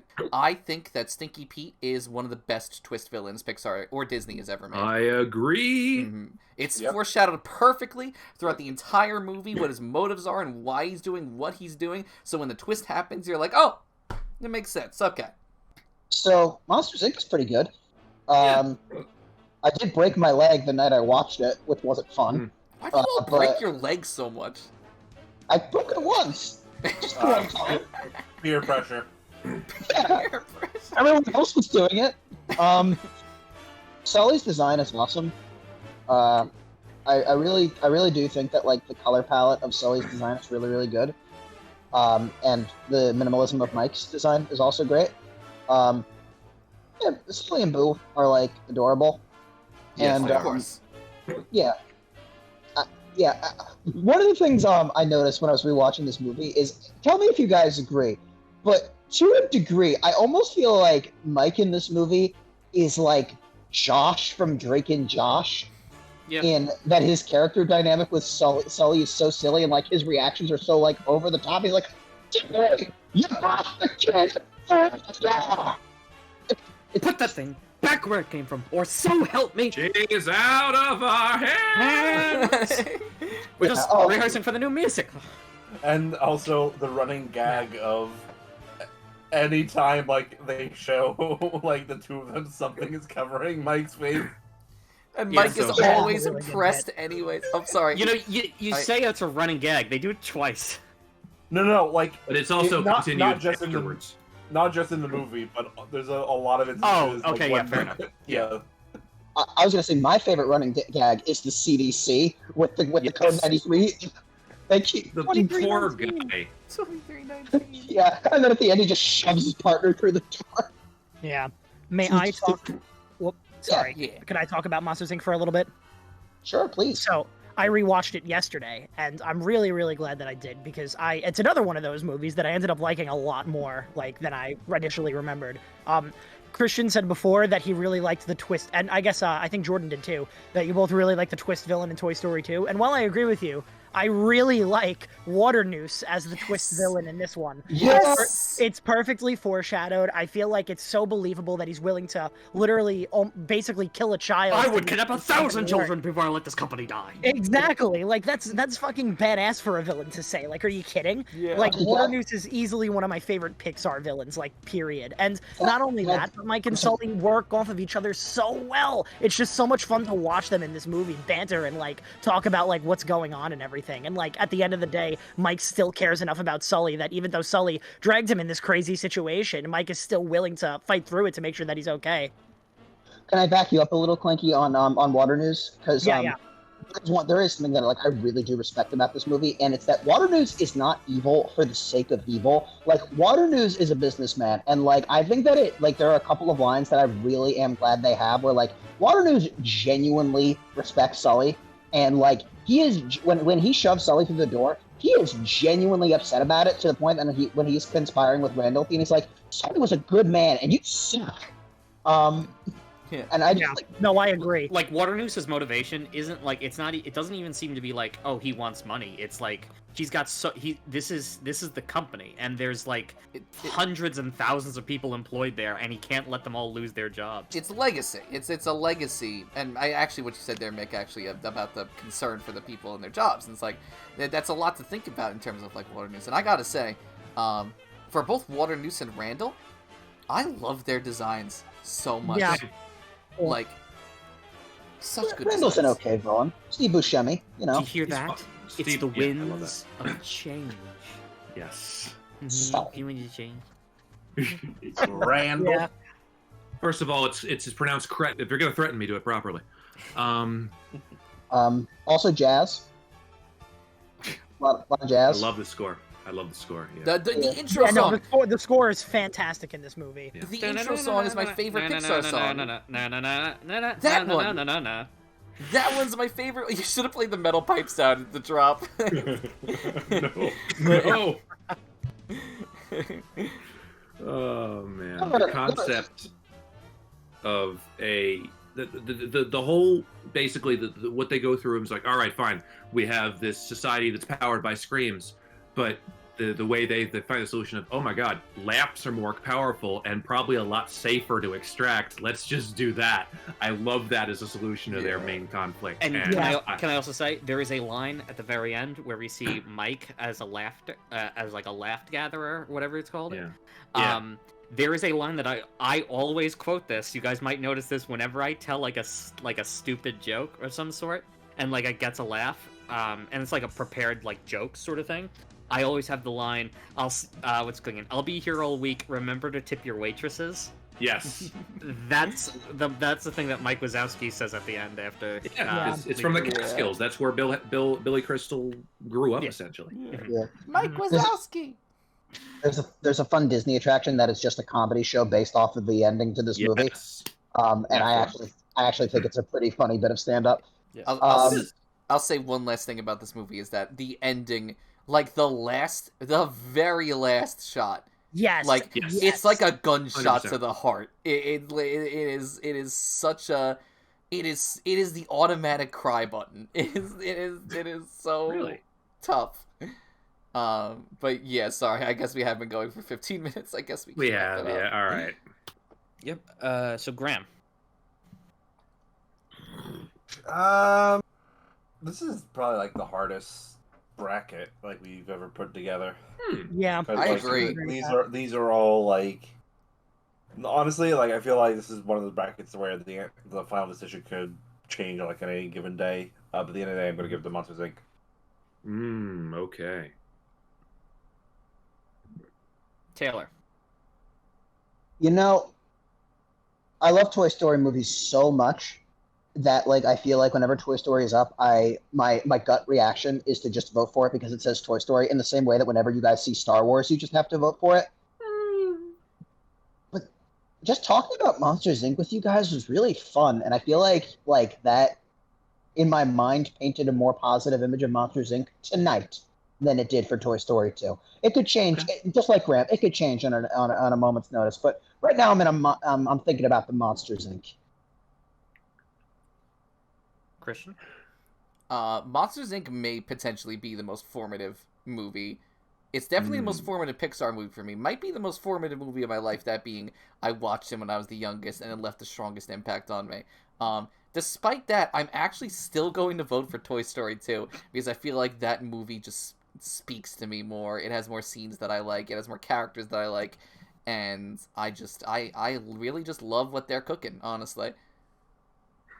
Let him cook.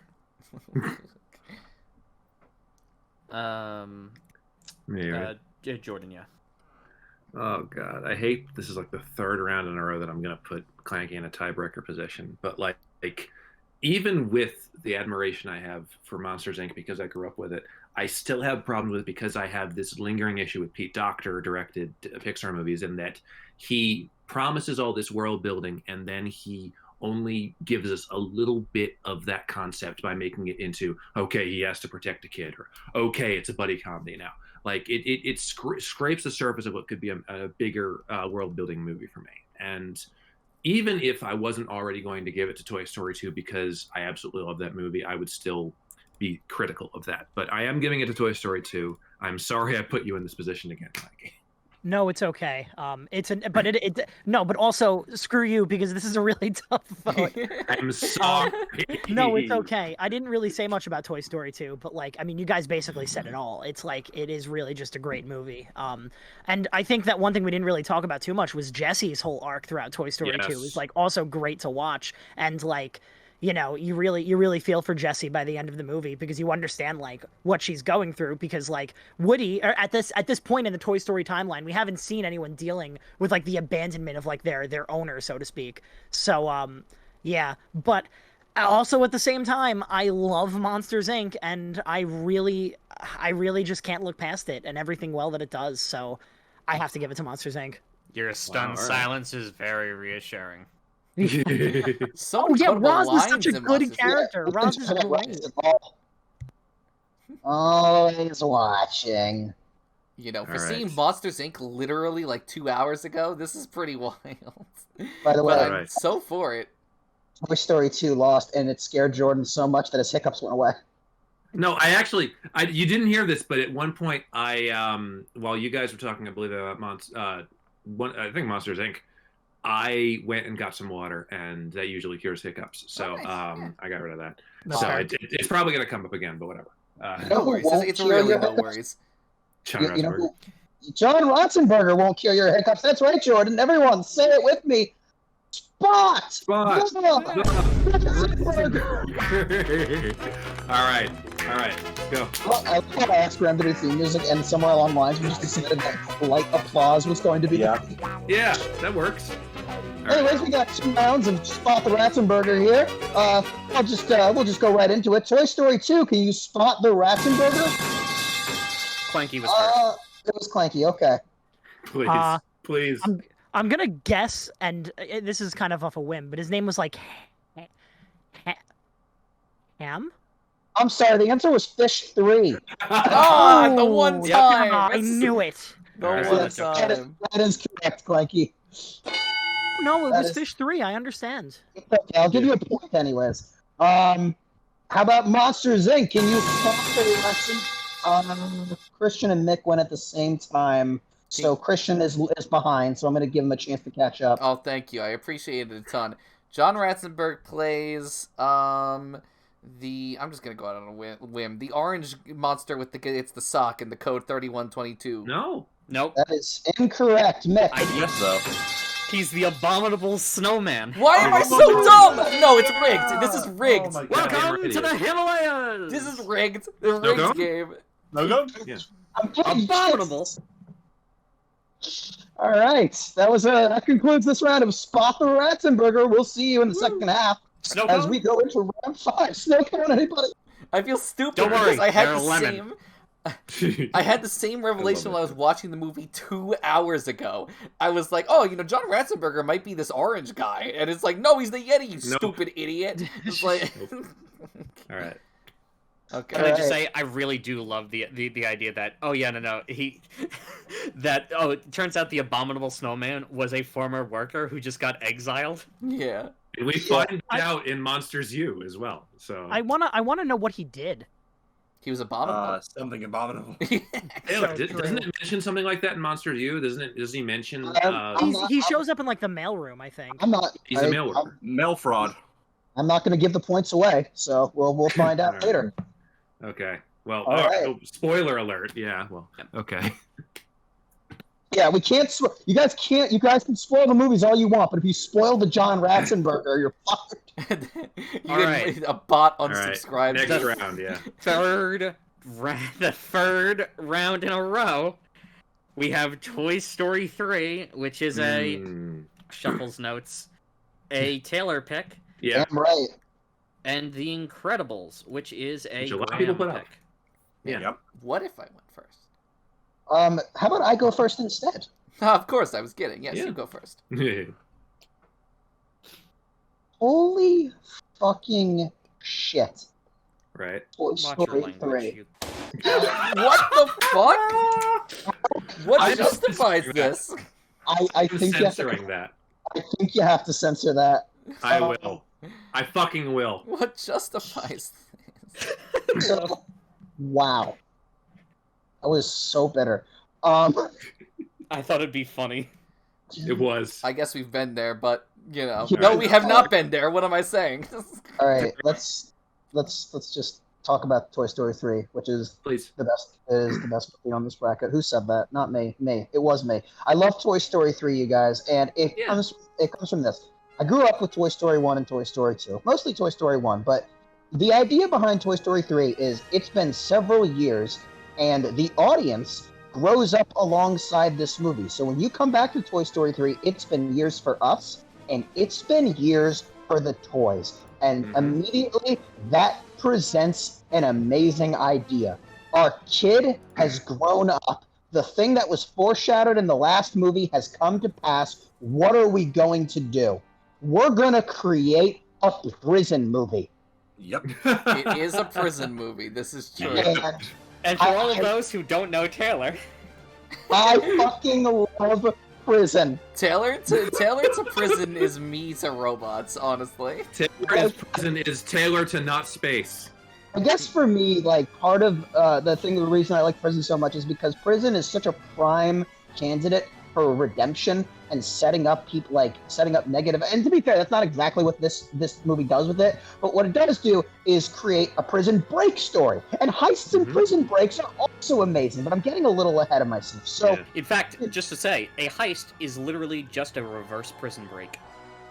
So So immediately we have Sunnyside, which by bringing the setting back to a place with a lot of toys, we have this amazing, iconic, well-realized setting, and we get toys in a more modern movie. So we have the octopus, and we have the robot that changes heads. We have Ken and Barbie, and the movie does such a fun thing with Ken and Barbie, where it's like it's a love story about Ken and Barbie, which somehow has never been done as well as in this movie.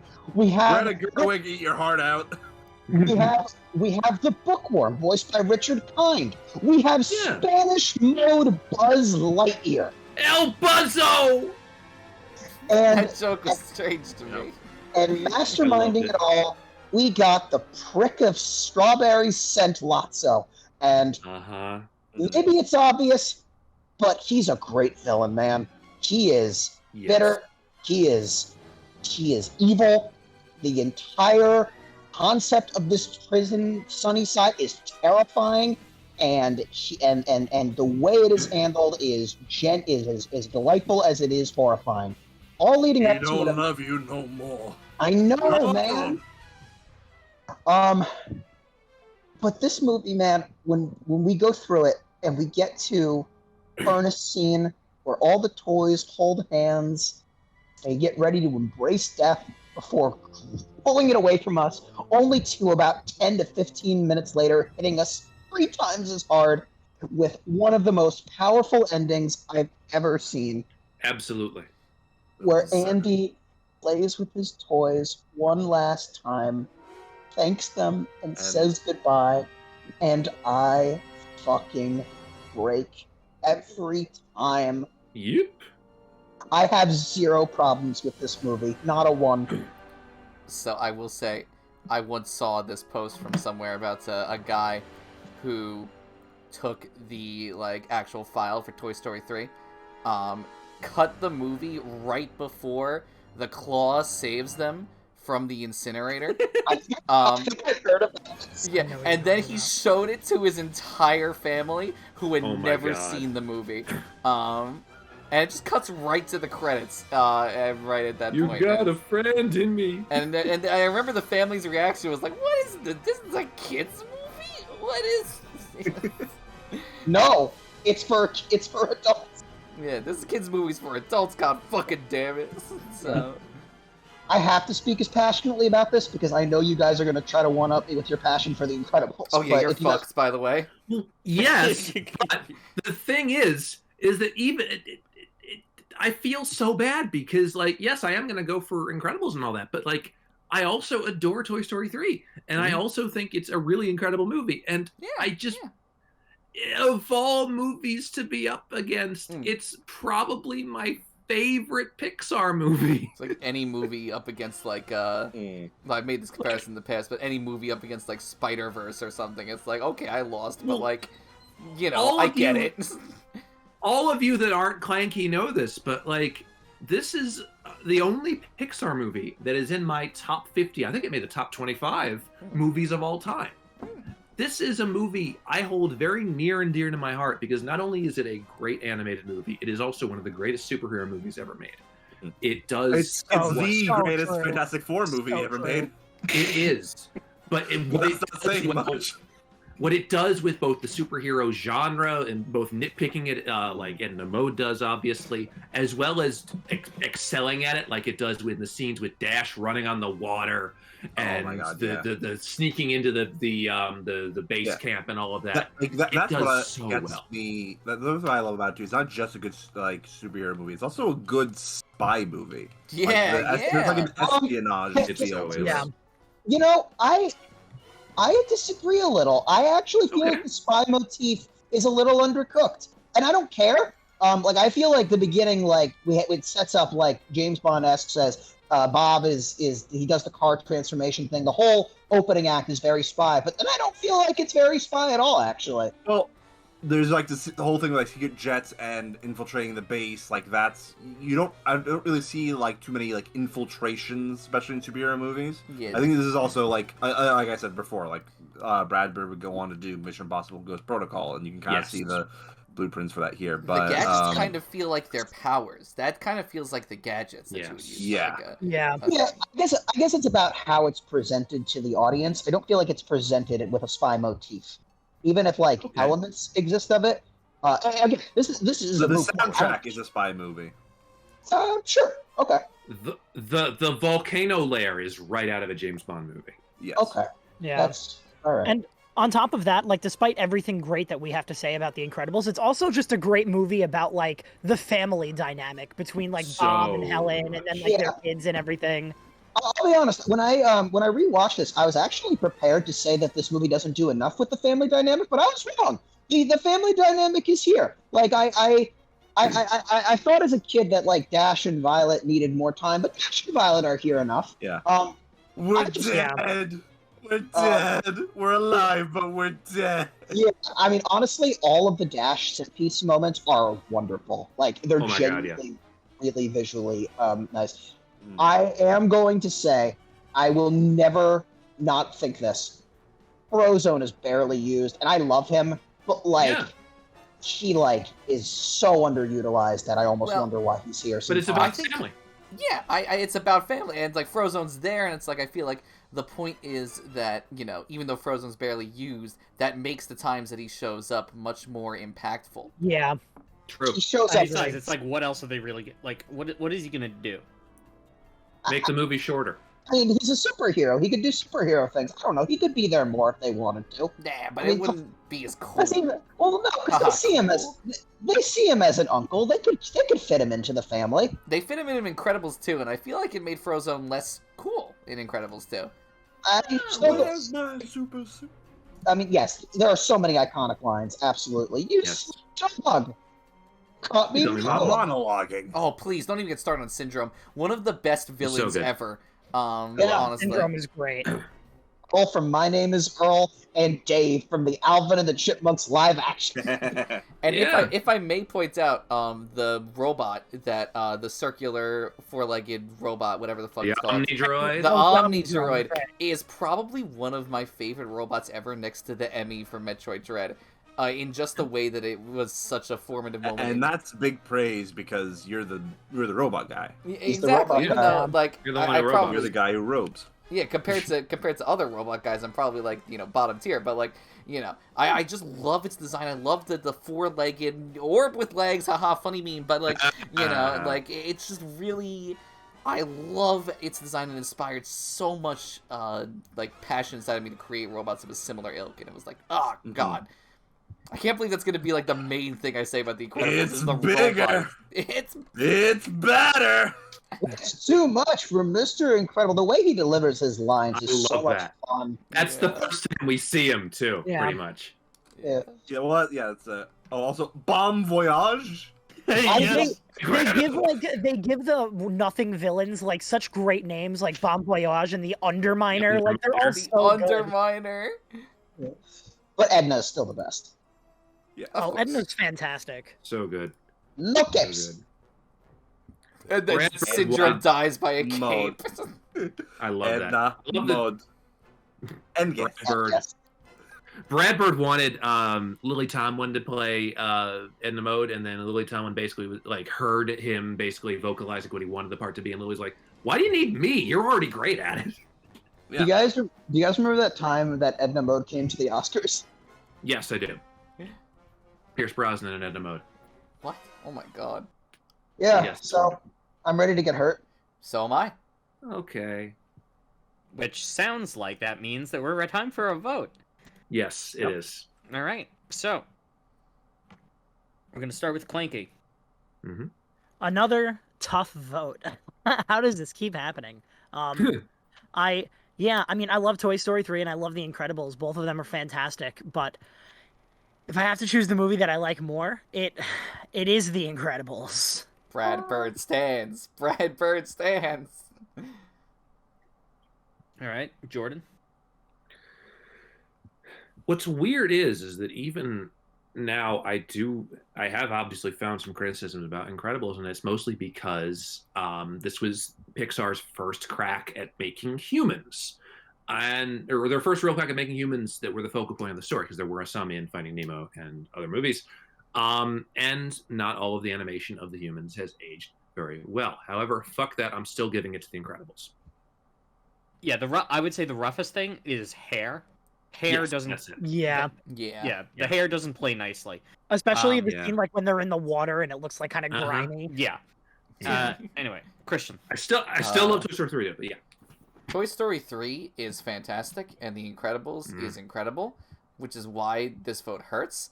It wasn't hard, but it hurts, because I've been an Incredibles stan most of my life. Unfortunately, I may have a bit of bias in the entire endeavor, but I am going to be giving it to The Incredibles, because it's in my top 50 favorite movies of all time. The only thing that's going to stop The Incredibles for me is Ratatouille. So, yeah, Brad Bird versus Brad Bird. So, can you fucking believe it happened like that? Brad Birdemic. Brad Birdemic. Now that's a video title name. Yeah. Yep. The earliest picks, the Filmlies picks are Brad Birdemic. Which also will be even funnier when it winds up not being the video title. Taylor. I'm only quiet because I don't want to say goodbye to. I mean, I'm not saying goodbye to Toy Story. It'll do well. I firmly believe it will do well in the losers bracket, but I want it to win, and I already know that it can't. Graham, don't leave me alone. Toy Story 3. I'm sorry, buddy. I do feel bad. I'm sorry. No, don't make it a 1 to 4, please. I'm sorry. I've only seen one of these on ice, and it was The Incredibles, so I'm voting for The Incredibles. Oh my god. So if it's on ice, does that mean Frozone does the whole thing? Maybe. I was very young when I saw. I barely remember. Okay, I just know fair. that they had like the actors. They were all wearing like the plastic like masks, so they all just had the same dead-eyed expression the entire time. I'm pretty sure The Incredibles is going to win this bracket. I'd be very happy if that happened. Me too. I'd be very happy. But only one can win Spot the Ratzenberger. Hi everybody, I'm Taylor, and in this mode, I'm happy that Toy Story 3 lost. Oh, I'm sorry. Okay, I'm only lying to myself. Sorry, but John Ratzenberger never lies, and John Ratzenberger may or may not be in these movies. And we're going to start with Toy Story 3. Can you spot the Ratzenberger? Christian, I'm going to give it to you. Since I buzzed in first this round, can that count as a buzz in? Can I sacrifice it for a buzz in first? No. Okay, fine, Woody. What are you doing? I'm going to give you a second chance. You're throwing Okay. Ratzenberger. Okay, I'll go for a second chance. But you won't give me the one for The Incredibles. You just do for Toy Story 3? You buzz in first, I will. Okay. Lotso the Bear. All right.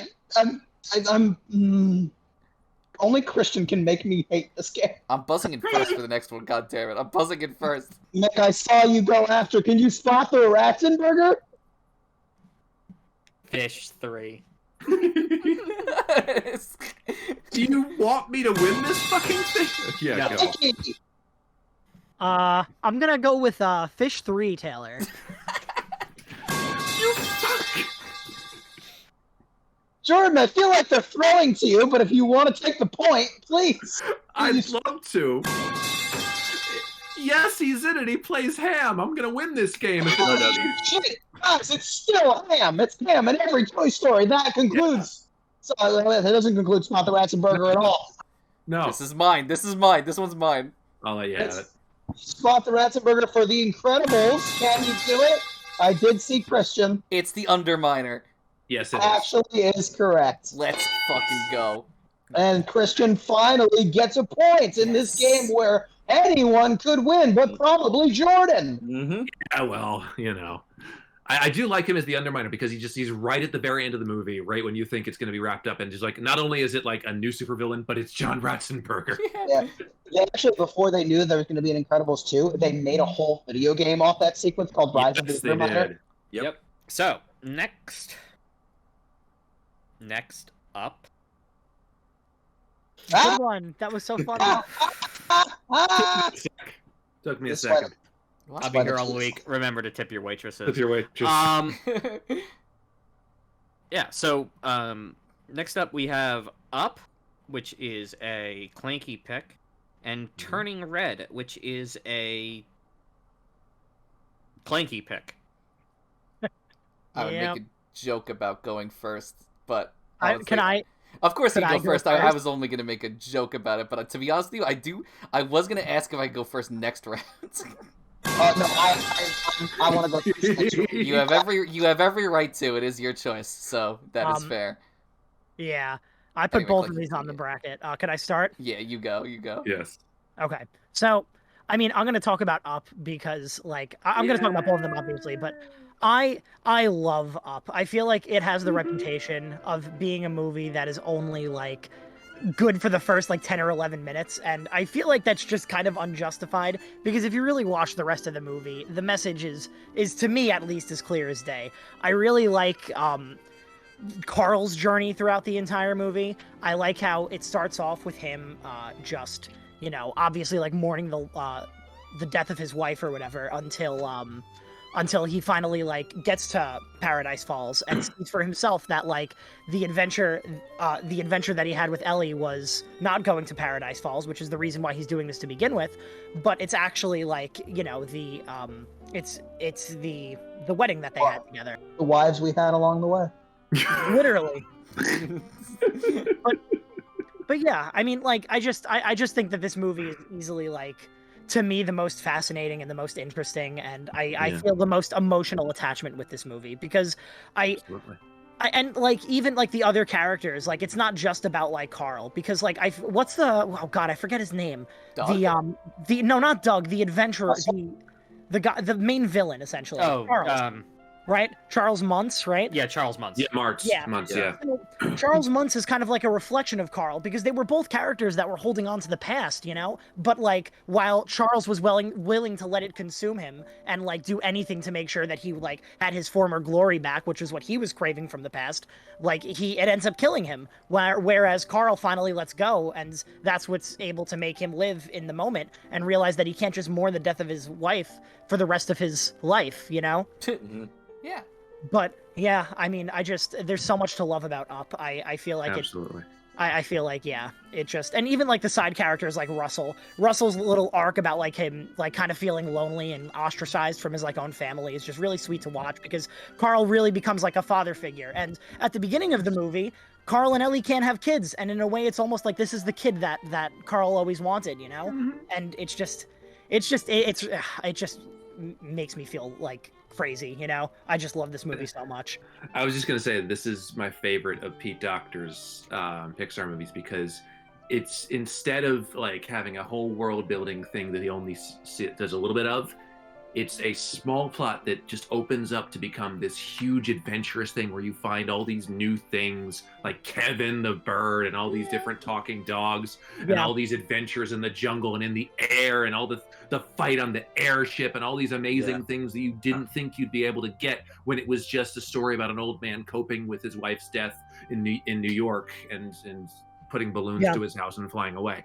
There's so much. I mean, yes, it does have it has to be, you know, he figures out how to be a father figure, and him and Russell get to, yes, but it really goes beyond that, and it becomes more about him moving on and finding more purpose in life. And it's also absolutely gorgeous. It features, I think, and this is controversial because Incredibles exists, but I think it features my favorite Michael Giacchino score.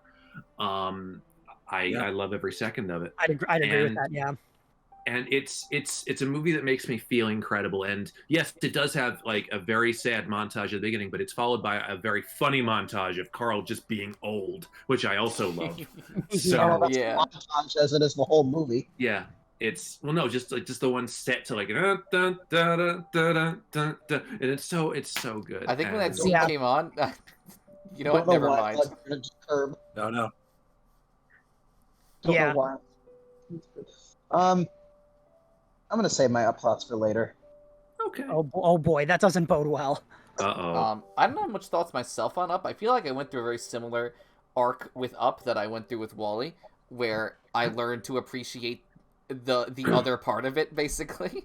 Whereas WALL-E was the first half, Up was everything after the first 10 minutes. Or WALL-E was the second half, Up was everything after the first 10 minutes. and I learned to appreciate what Up had to offer. And while at times I do feel like, Carl's like insistence on like we have to get to the place, can be a bit parody. Not parody as in like funny parody. Parody's in the bird parody. It can also like obviously I think the combination of Kevin and Doug and Russell is such a like somehow this like unholy quadrilogy of creatures ends up making a really powerful troupe, basically. Yeah, I agree. And I really do enjoy the time they spend together. And, like, honestly, I think the most of the stars of the show are Carl and Russell, and I think that's where the most powerful emotional moments lie. All right, so we should probably talk about... Turning Red. I can start with this one if you guys want to, because it's another one on the bracket. Sure.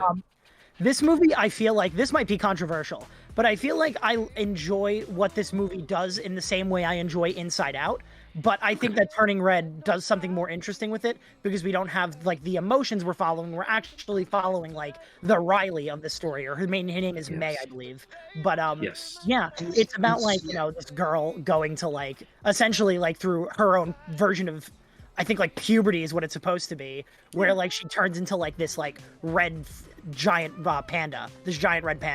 And I like it more for the again, like, the journey that May goes through the entire thing. Like, the issues with her mother, I feel like, are dealt with very well, because throughout the entire movie, like, the mom is saying, no, you can't be a red panda, and she's like, shut up, Mom, I'll be a red panda if I want to. And then she twerks. Panda, my choice. Yeah. Yeah, and like, Great. I don't know, I just love the dynamic between, like, her and the like her and her mom, and I really like how by the end of the movie you really get the sense that, like, the mother has, like, really learned, like, to let go of the leash, so to speak, Good. And I feel like that I feel like it's just very nice to see. The unfortunate thing is that, like, Turning Red is too, like, recent to the point where, like, I don't know if this is, like, a recency bias thing where I like Turning Red so much, because, like, it feels like Pixar delivered a couple really good movies in, like, a sludge of nothing, at least for me. But, like, yeah, I unfortunately, like, I don't really have much more to say. Did you say in a sea of bad ones? Not all of them are necessily bad, but I feel like a lot more of the recent ones, like, there are a lot more sleepers in the recent ones. A good dinosaur, let's go. Well, because Turning Red came after Luca, so that's why I have to. No, Luca's another good one. Luca's another good one in the sea. I'm talking about like Lightyear, like Lightyear. Yeah, no, I get Jesus. I rewatched this recently, as I did with most of these, and I will say, I'm going to say nice things about this movie, but I will say the rewatch was a little less impactful than the first one. But I do think the physical gags in this are, like, really funny. Like, when Malin, like, shoves a girl into the bathroom, the way she slides in. I think they have a lot of fun with how they, like, present the physical comedy in this movie that I really like. And red pandas are just cute in general. I also first time I watched this, I thought that Abby, one of her friends, was really funny.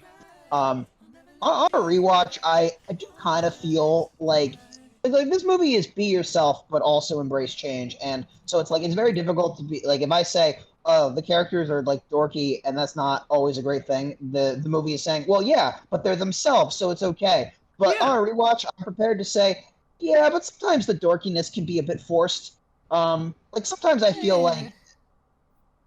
feel like they are, like, way too on the nose of, like, oh, we're awkward and we embrace that, but, and, like, they know that, and so they, I don't know if I think it's because we're yeah, old. I do feel like that's kind of, like, the point, I think it's because we're old. That's why it's difficult to, like, say. I'm saying, like, if that's the point, then, like, I don't know, like, I can only have so many movies where, like, the friends are like, oh, you're my homie, girlfriend, and, like, take it seriously, I guess, a little bit. It is because we are old. Maybe. I will say the bamboo garden scene at the end when she's walking her mom through age. I think that holds up really well, and I unironically kind of like the Four Town music a little bit. Four Town is great. Four Town's fantastic. Yeah. Oh, and I did want to say, regardless of how I feel in a rewatch about her friends, I do feel like their friendship is very genuine. Like, I do genuinely feel like they are real friends, which doesn't always come through with Pixar things. So I respect that. Oh, and Canada. It's just a movie in Canada. I like that. Yes, Kennedy it's for 2002 era Toronto, which is Yeah. pretty cool. we need more Canada. The era Yeah. is also really great. I love that it takes place in 2002. Exactly. Tamagotchis. Because it ties into the writer and director Domi Shi. It ties into her upbringing in 2002 Oh. era Toronto. And by the way, That's really cool. I should mention this, that like if hopefully they keep doing things with Domi Shi going forward with Pixar, because I think she's Yes. one of Pixar's most creative people that they have, because I liked her short film Bao that she Yes, did. Yeah, Bao she was did incredible. Bao. Bao was so I enjoyed good. Bao. And Bao was I so think good. that she's really creative, and I think that she needs to push the envelope instead of doing the more generic, but what if this thing had feelings thing. Yeah. No, I Turning Red is a lot of fun. I don't think it's just recency bias for me. I think that it does a lot of things really well, and it's just a really fun movie to watch, and I stand by it. The anime eyes are adorable. Yeah. Yeah. Whatever, they're excitable. All right. So, Clanking. Despite the fact that I love Turning Red, I there's no contest. Like how you guys say that, like, well, you have certain movies that'll beat everything else on this bracket. For me, that's Up. I know I'm always gonna vote for Up. I want to say, by the way, because I watched Up recently with Clanky and Christian. That movie's it kind of descends into a bit of a fever dream. It really does. That's what makes it Like great, at some though. point, Yeah. I'm watching like dogs in biplanes, and I'm just like, how did we get here? It's Tyrannosaurs and F-14s, but the Pixar version. Anyway, Jordan. Well, look, I love Turning Red. I think it did so much well. I think that more current Pixar movies need to be like it, but I cannot see myself voting for anything other than Up in this situation, because I love it so. I think it's a very well-earned emotional arc, and I think that it's one of the best things that studio came up with. And I think there's a reason why this was only the second animated film to be nominated for Best Picture at the Oscars.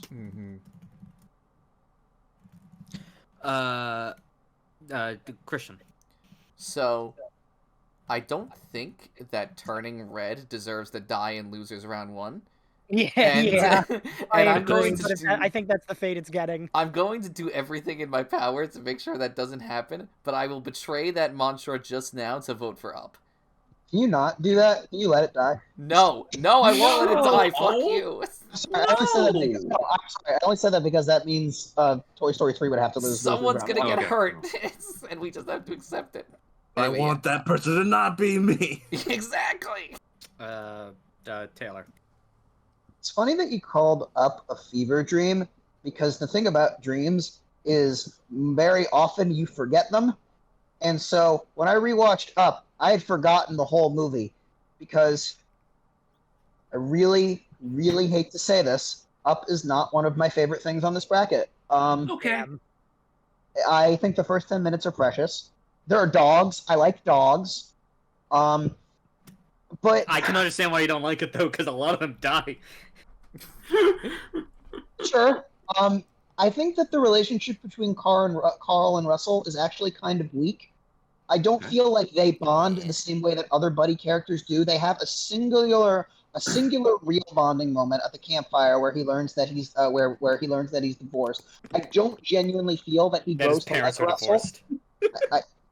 What did I say? That he's divorced. Sorry, yeah, he divorced.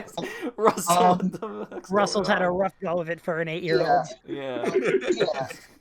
I just I miss my think wife, Doug. I think that where they reach at the end is impactful, but I don't feel like the road they took to get there is as meaningful as other things. And I also feel that the villain, Charles Muntz, being the villain, I get it. I get the reflection of Carl, and I think you actually made a very good point on it, Clanky.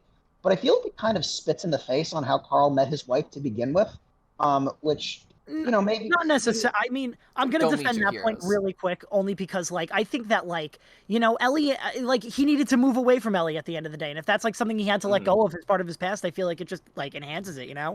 Yeah, I guess. I don't know. I'll be honest, I'm kind of more on Taylor with this. Is Okay. that it? Like, I don't think it's the film's fault, but I think it's depends on how you frame your understanding of it. Like, is this him just saying, "Oh yeah, my wife is dead. I can just pretend that she doesn't exist anymore." It's not like that. It's it's more of a sort of like, okay, she would want me to be happy kind of a thing. Yeah. Yeah, and I mean, like, It's moving on, like recognizing that his life means more than like a dream that they may have had. Like, But I guess it's but like, the dream, the dream is not the location. The dream is going there to a location with someone. right. But I guess it's like you can move on and still accept all of the great memories you had, and that those don't have to be. I don't know. It's just it was just something I thought worth saying. Ultimately, I just feel like Okay. I have a difficult time remembering this movie as well as others. I didn't even remember the dog had a voice modulator joke. That was the one thing I remembered when rewatching it. So Squirrel. I will respect anyone's love for this movie because it is a Pixar movie, and really, it is okay. It is great to love any Pixar movie. Yeah. Of course. But Except for one. I think I'm gonna give it to Turning Red. And that's okay. I'm gonna give it to Turning Red so that when I try to kill it later, it doesn't look that bad. And it's all right. And finally, Grem. Imagine Up on Ice. But it wouldn't be on Going ice, it'd be above the ice. All right. I don't know what Was that. Did you guys understand what that meant? Because I don't actually know what he voted for. I voted for Up.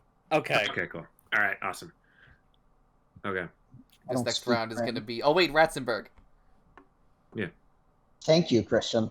Thank you for remembering the one, the only, Scott! Ratzenberger! Hi, everybody. We only have 3 more rounds of Ratzenberger left to go, but we are going to keep it strong as we go into the Ratzenberger of Up. Can someone please tell me who plays John? Who John Ratzenberger plays in Up? Jordan. John Ratzenberger is in Up. He plays one of the 2 people tasked to move Carl into the retirement home. Is that correct? I think that's right. Because Yes, it I was is. going to say one of the dogs, and that's probably wrong. I actually don't think that's correct. Oh, okay. No, like All right, it that's is. It is. It is. I don't. I think it's close, but I don't think it's exactly correct. fine. All right. Then that's fine. I'll look it up now that I've already like put it in. I have to look it up. I buzzed in. Christian. Okay. Ham. Yeah. Okay. Yep. So it's all coming. No, I was wrong. Okay, keep going. Yeah. Okay. Yeah, you were wrong. You were Oh, close. shit. All right. Does anyone else want to give it a shot? Anyone who's not Jordan, because I want to give everyone at least one shot. Oh, that was me who buzzed in. That was me. I didn't buzz in. Yeah. Nick. No, that was Christian who actually went. Christian. Yeah, I'll give a real answer this time. He's one of the dogs. Nick. No. But that's a real Was he the construction worker? That is Yeah. correct. All right. Okay, that's Oh fair. yeah. Totally fair. Yeah. You threw Jordan. You almost gaslit me into believing that was true. I So- thought it was, but I got it wrong. Okay. Because I was like, wait, is the construction worker also a home, like one a part of the No. workers? No. So we should It Unfortunately. was close though. Anyways, oh wait, hang on. Is there? There's another round of John Ratzenberger, right? Yeah. Well, Uh, is there? Yes. Yes. Turning red. Can you spot the Ratzenberger?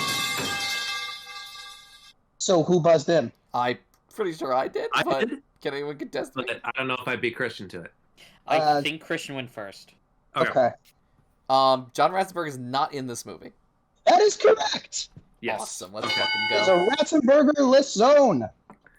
Nice. All right, you're catching up, man. All right, No, cool. I'm not. You're at like You 10. are slowly. I think Graham has buzzed in once. Yeah. No, he hasn't. But to be fair, like this is actually kind of bizarre because this is a recognize the voice actor game. See, the problem is a lot of these I either haven't seen or Yeah, only saw no, like. but still, it is a little bit. once, It feels so- weird, especially because like Graham, I remember you recognized a voice actor in a live action movie once. Mm. No, Graham is playing the Patrick Star. He's the Rock, and he's gonna pull Yeah. through at the end. He said, And the You know, winner winner is is Graham.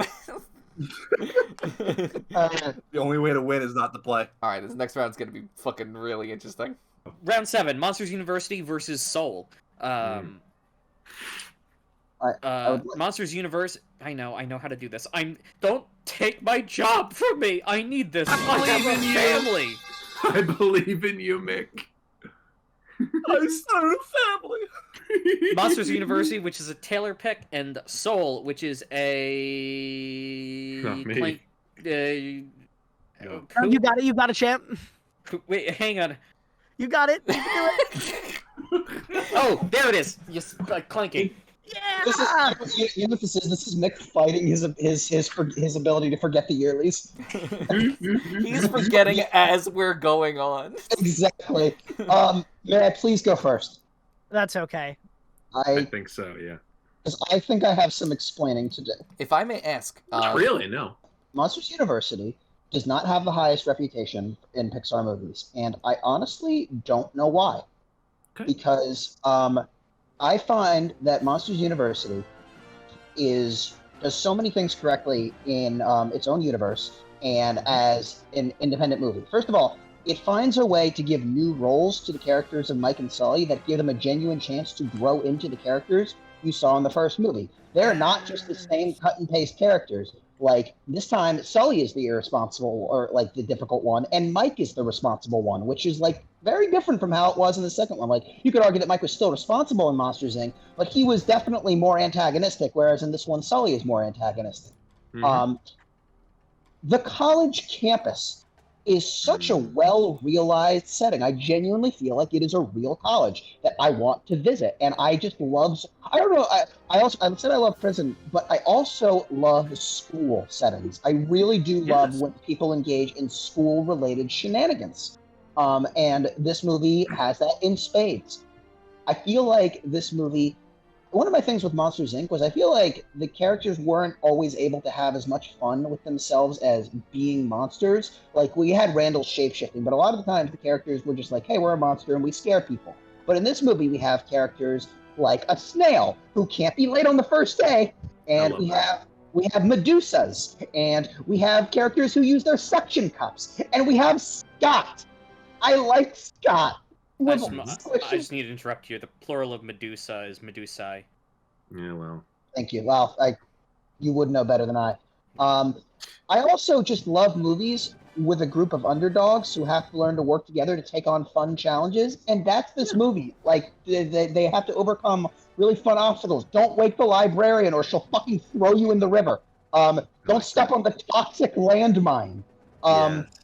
Scare off. Like, they have so many fun ideas. And I admire Hardscrabble a lot as an antagonist because rather than being truly evil, she's just unkind and brutally honest. And that brings me to the reason I love this movie so much, and that's the theme. This is a movie about personal failure. Mike does everything right. He wants to be scary. He has read all of the books. He knows all the techniques. And instead of being a movie where everyone tells him he's not scary, and instead of being a movie where he proves everyone wrong, he fails. He faces the uncomfortable reality that no matter how hard he wants it or tries, he isn't scary. And he can't will himself to be. It plays an interesting dynamic about talent versus skill, where it's very difficult to admit, but we can't accomplish everything we set our minds to. We can't always just overcome our shortcomings through brutal challenge, and we have to find new ways to realize our dreams. In some capacity, it's invigorating. And that being said, they find new ways to tell Mike how fucking amazing he is. Because when Mike and Sully pull off the ultimate scare at the end, and they leave this bitter, confident woman who never gets shaken or never worried. Literally, you see her shaking through pulling the ultimate scare. And she's like, she stutters. How did you do that? And Sully just points to Mike. And it is incredibly cathartic, and it proves not to underestimate people at the very least. And then at the end, when Mike is like, I'm okay being okay, and then Sully fires back, I could have done any of this without you. Do you not realize how fucking amazing you are? Listen, man, you're not scary. You're not good at this thing you wanted to do, not even a little. But don't you fucking sit there and tell me you're just okay. And Mike takes a different path. At the end of the movie, he takes on a different career than his dream, and he makes no apologies. He never resents Sully for being the scary one, and he takes on new careers that go into Monsters, Inc., where he doesn't just become a scare coach, he embraces all of his talent. He becomes a comedian at the end of Monsters, Inc. Yes. He's full of talent. And that's what I love about this movie, is the idea that your dreams are not always going to come true, and that's okay. It's real. It's real that way. And Does he really swear that much in the movie, though? No. No. I think the themes of Monsters U are like probably my favorite part of Monsters U is like the themes. As someone who has shifted between different talents for many portions of his life and has tried to figure out exactly what I am good at, it ends up being a very personal like reflection of like what I want for myself to eventually realize myself and find the thing that I excel at. And Monsters U is an inspirational movie in that regard. My problem with Monsters U is that it's not funny at all. Well, okay. I disagree. I disagree, and that's what you were gonna say. I disagree with your disagree. But that's what you're gonna say. Adam Sandler, I disagree. Yeah. But I don't have that meme. I don't have memes on retainer. I see. But no, I that's just my thing. I know I might be in a minority. I do like Monsters University. I never saw it before, and I was expecting to go into it and not like it, and that didn't happen. I ended up enjoying the movie. I thought it was good, and I thought it did everything that I guess I really wanted out of a Monsters Inc. prequel, and I can respect it for that. I do have issues with this movie, but I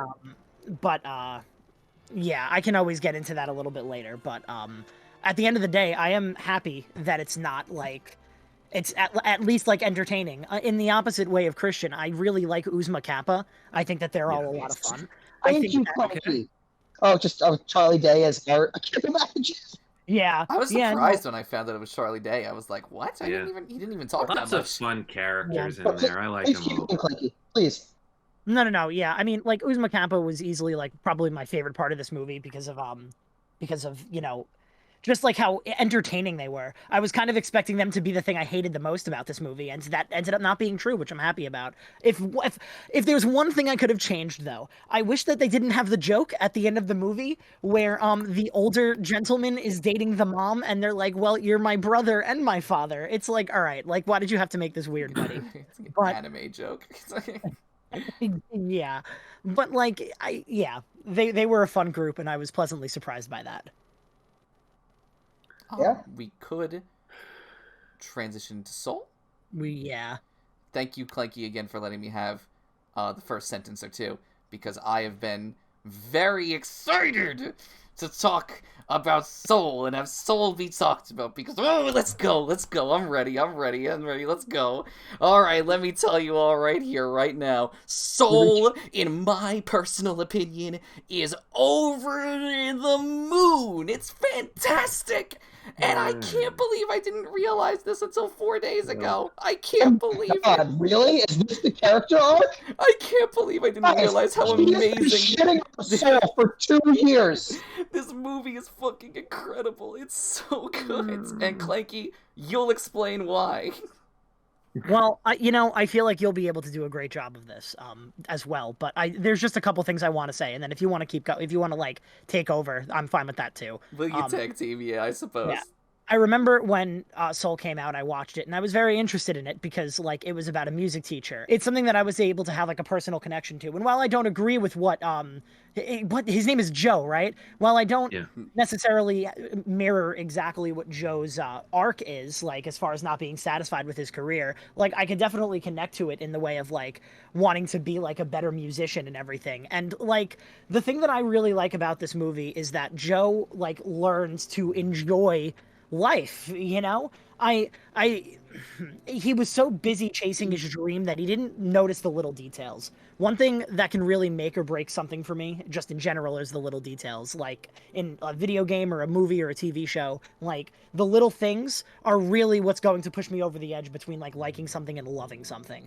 And I really appreciate the message of this movie being to appreciate those little things. Like you can still be focused on your goal and everything, but still focus on or still enjoy those little moments of like personal connection every now and then. Like at I think the one scene that exemplifies this the most is the barbershop scene where Yes. where I like so the plot of the movie is that 22, which is a soul that never like found a body or whatever, like basically turns into Joe and like lives a day in his life and goes to the barbershop, and while at the barbershop, like 22 in the body of Joe like listens to the barber's like life about like his life and everything, and then Joe, I believe, says that like, oh, I never knew all that stuff about you before. And then the barber goes like, well, you always just wanted to talk about music. And it's just like that like aha moment for Joe, and it's like you really I just love it when you see like a character like really change, and it's something like really magical, because it has been a little while since I've seen this movie. I didn't get the chance to rewatch this movie, but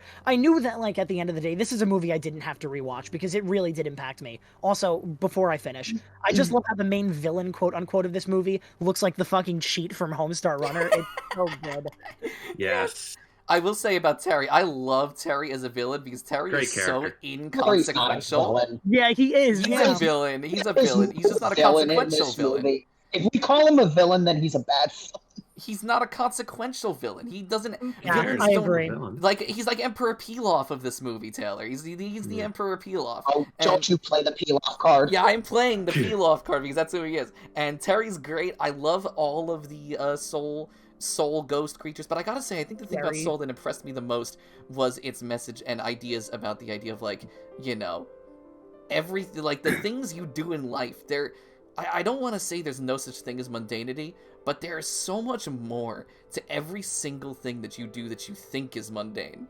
And like when at the very end, Joe's like, you know what? I'm gonna live, and he's just walking out of his door, and it ends on that shot. Is so indicative of the idea of just like, we're just gonna live, and that in itself is amazing. Like the ambiguity of life. Yeah, and I do feel like there are still some things I don't like about this movie. I still am not enchanted by the Soul World, and I still think the ending would have been better if Joe died. But I am happy that he lived. Yeah, no, I agree. I am happy that he lived because it gave a hopeful ending. But I think it would have been better if he died. But overall, like, I was amazed when I finished watching this the other day, because I like Taylor said, I had spent the past 2 years thinking this movie was overrated as fuck, and thinking that it was basically Chekhov's Armory, and, like, there was, like... But no, the explanation stuff goes on for only, like, 15 minutes, and then immediately they're back on Earth, and it's like...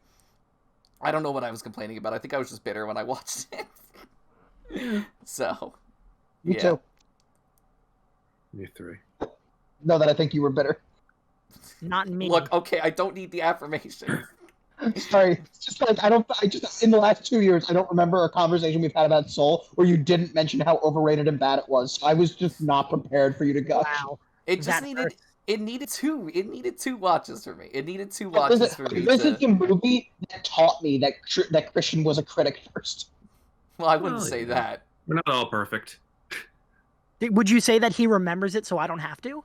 Yeah. Well, in that case, I think we should probably... Yeah, once we get to nostalgia critic... Yeah. Hello and welcome to the Filmlies. Like every time he plays that, he loses a couple of brain cells. It's a laugh button. So it incites laughter. He's not actually like playing a soundboard. He's actually hitting himself in the head with the metal pipe. You know what I'm assuming is Mick has pre-recorded lines and he's not here, and he just has them ready to go. Anyway, so Clanky. Even though Monsters University was better than I expected, I feel like there were two big things that were holding it back for me. So I do have to give it to Soul. Okay. Jordan. So I was quiet a lot of this round, and honestly, it's because a lot of the cynicism that I know, Christian, that you were talking about having with Soul, You're old man. I'm still kind of living in, because... And it's really as simple as this. The section of the film where, because there's actually a couple of things. I don't like the fact that the film has to happen to Joe when things are going so well for him. And it's just like, oh, no, you have to have this movie thing happen and learn a lesson. And, oh, you have to do all these sort of the Pixar shapes and things you've seen before. And I also don't like the whole middle section of the film where our black main character is in the body of a cat and a white woman is in the body of our black main character. And it's done solely for Chinese audiences to not get mad. And I don't like that at all. That is a negative aspect of the movie. I won't deny that. But I don't. Yeah, sorry, go ahead. No. It's just, I have a lot of gripes with Soul. And I think that while it is, I like the message it has, I like the world it lives in, I am still not at the point where I can forgive it for a lot of its gripes. Whereas at the same time, a lot of the problems I had with Monsters, Inc. were solved by Monsters University actually focusing time on the world building and letting us actually live in the world and figure out the little crevices and other aspects of the world that I wish we'd done more in Monsters, Inc. So Taylor and Jordan are friends because I'm giving it to Monsters University. Yeah, they're making a series about it. They did. And next would be Christian. One scene that I think me and Clinky failed to mention was the scene where Joe is talking to his mom about Great like scene. what? Oh yeah, great scene. On it, fantastic. Yeah, it is. And the thing that I love about that scene so much is how Joe the cat is giving 22 all of the lines for him to say. Yes. But then the camera shifts past, and then it becomes Joe's voice. Yes. And it's like absolutely yes. And then this is something that a YouTuber Shay Phyllis brought up, but I love the lighting in that scene where the mom starts off in this like harsh red lighting, but as she begins to understand Joe, she is illuminated in blue light. And it's this movie, I still can't believe it. So I'm gonna vote for it. Voting for Soul, yeah. All right. So next up is Taylor. Well, Soul's great. First of all, this movie takes place in Manhattan, and we haven't talked about that at all. It's very accurate. It looks like Manhattan, and it's like when I looked at it, I'm like, oh yeah, that's right. Pixar animation is amazing. 22, great character. I genuinely love the character of 22. Maybe other people find her annoying. I think she's kind of fun, and she killed the Nick winning streak. And also, I love that there's this series of Family Guy cutaways with all the people who mentored her and how she pissed each one of them off. And then she gets to I don't remember that bit. I don't remember which president it is. Abraham? Yeah, I'm sorry, I'm stupid. And she goes, Jackson made it to the 20, right? So was it? I love it. But in an unusual case for movies, I think Act 2 is the best act, which I think is often the hardest act to pull off. With 22 experiencing the beauty of life. I love watching people fall in love with the mundane and casual conversations with people, Earth. I think the spectral world is a little undercooked, and I think the first 20 minutes of this movie are boring. I also don't like the zone area. I think that whole sequence is boring. Get in the zone. I think zone. Sorry. Auto zone. And I think the message of this movie the message of this movie is well defined by anyone who wants to discuss it, except for the movie. I don't think the movie is great at laying flat out what the point of this movie is, and as a result, I often feel like the themes can be a little confusing and dangled. But ultimately, I think it's great. I vote for Monsters University. Yeah. Okay. Wow. And Graham? I just like movies where Jamie Foxx turns blue. Cool. Vote for Monsters University. I'll vote for Soul. I'll vote for Soul. You're going to vote for Monsters University, right? Okay.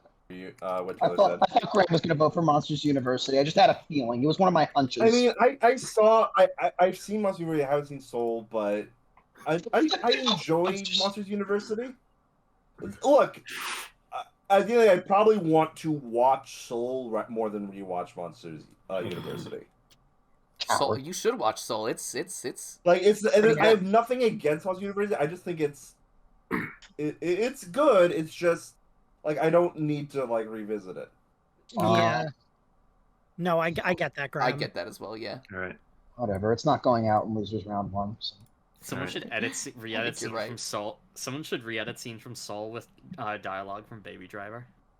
Oh yeah, definitely. I can do that. All right. Sounds fun. Game. Ratzenberger game. Ratzenberger game. Let's do it. Thank you.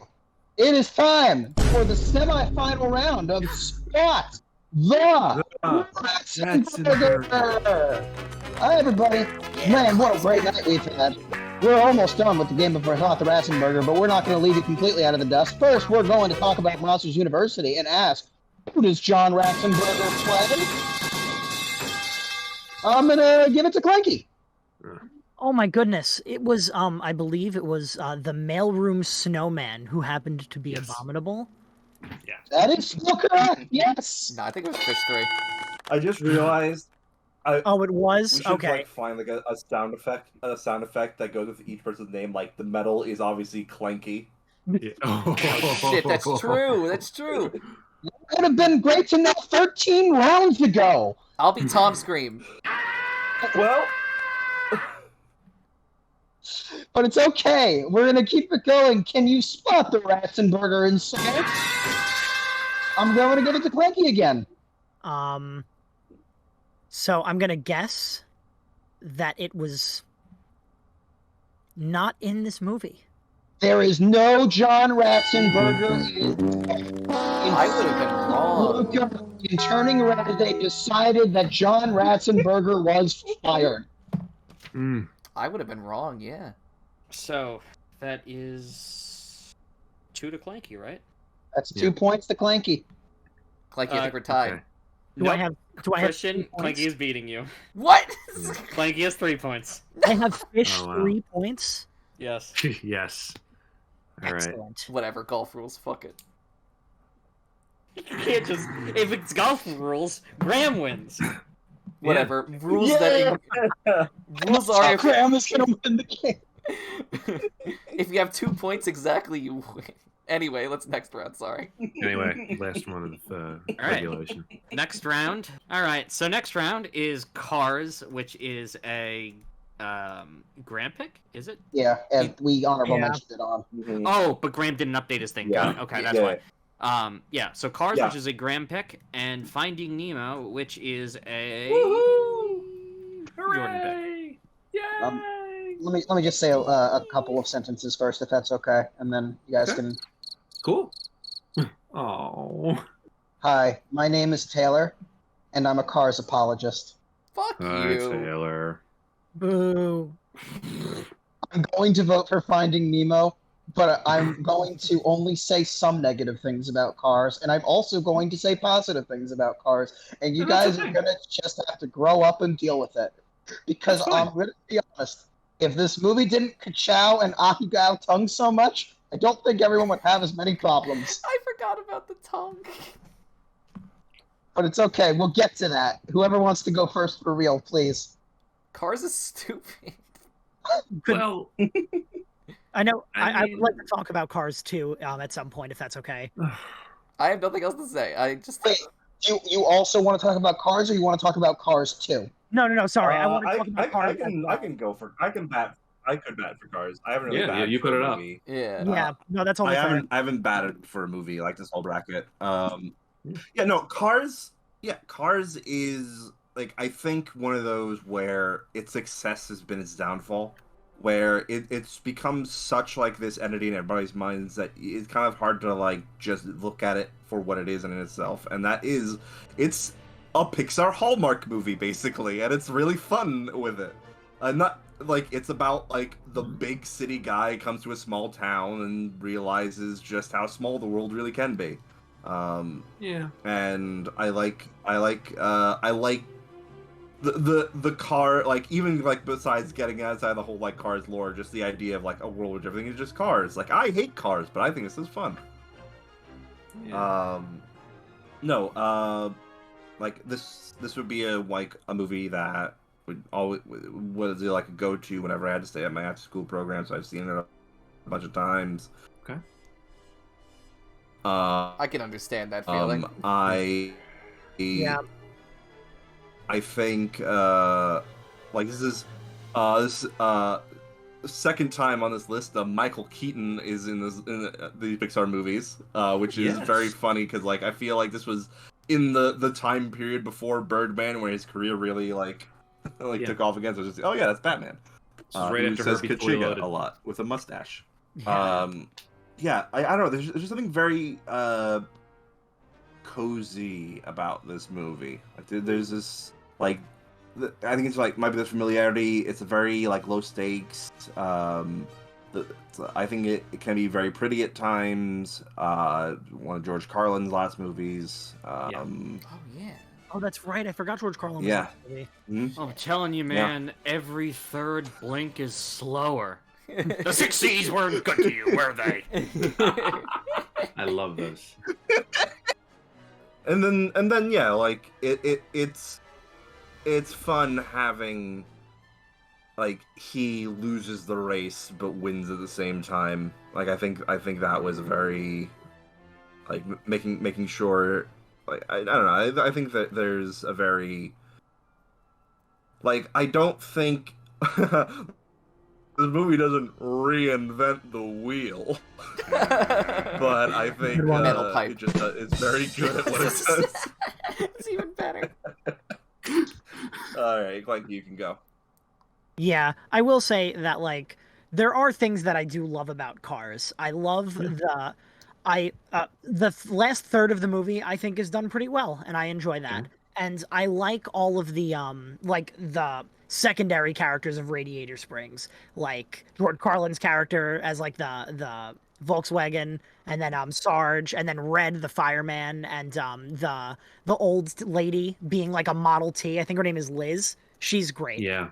And I also, but my main problem with Cars is that I don't care about, or rather, I don't necessarily like any of the main characters. I'm not really a big fan of Lightning McQueen. I'm not a big fan of Mater. I don't really like Doc, and Sally is kind of boring. And those are all the main characters. And like, as much as like I want to give Cars credit where it's due, She loves me for my body.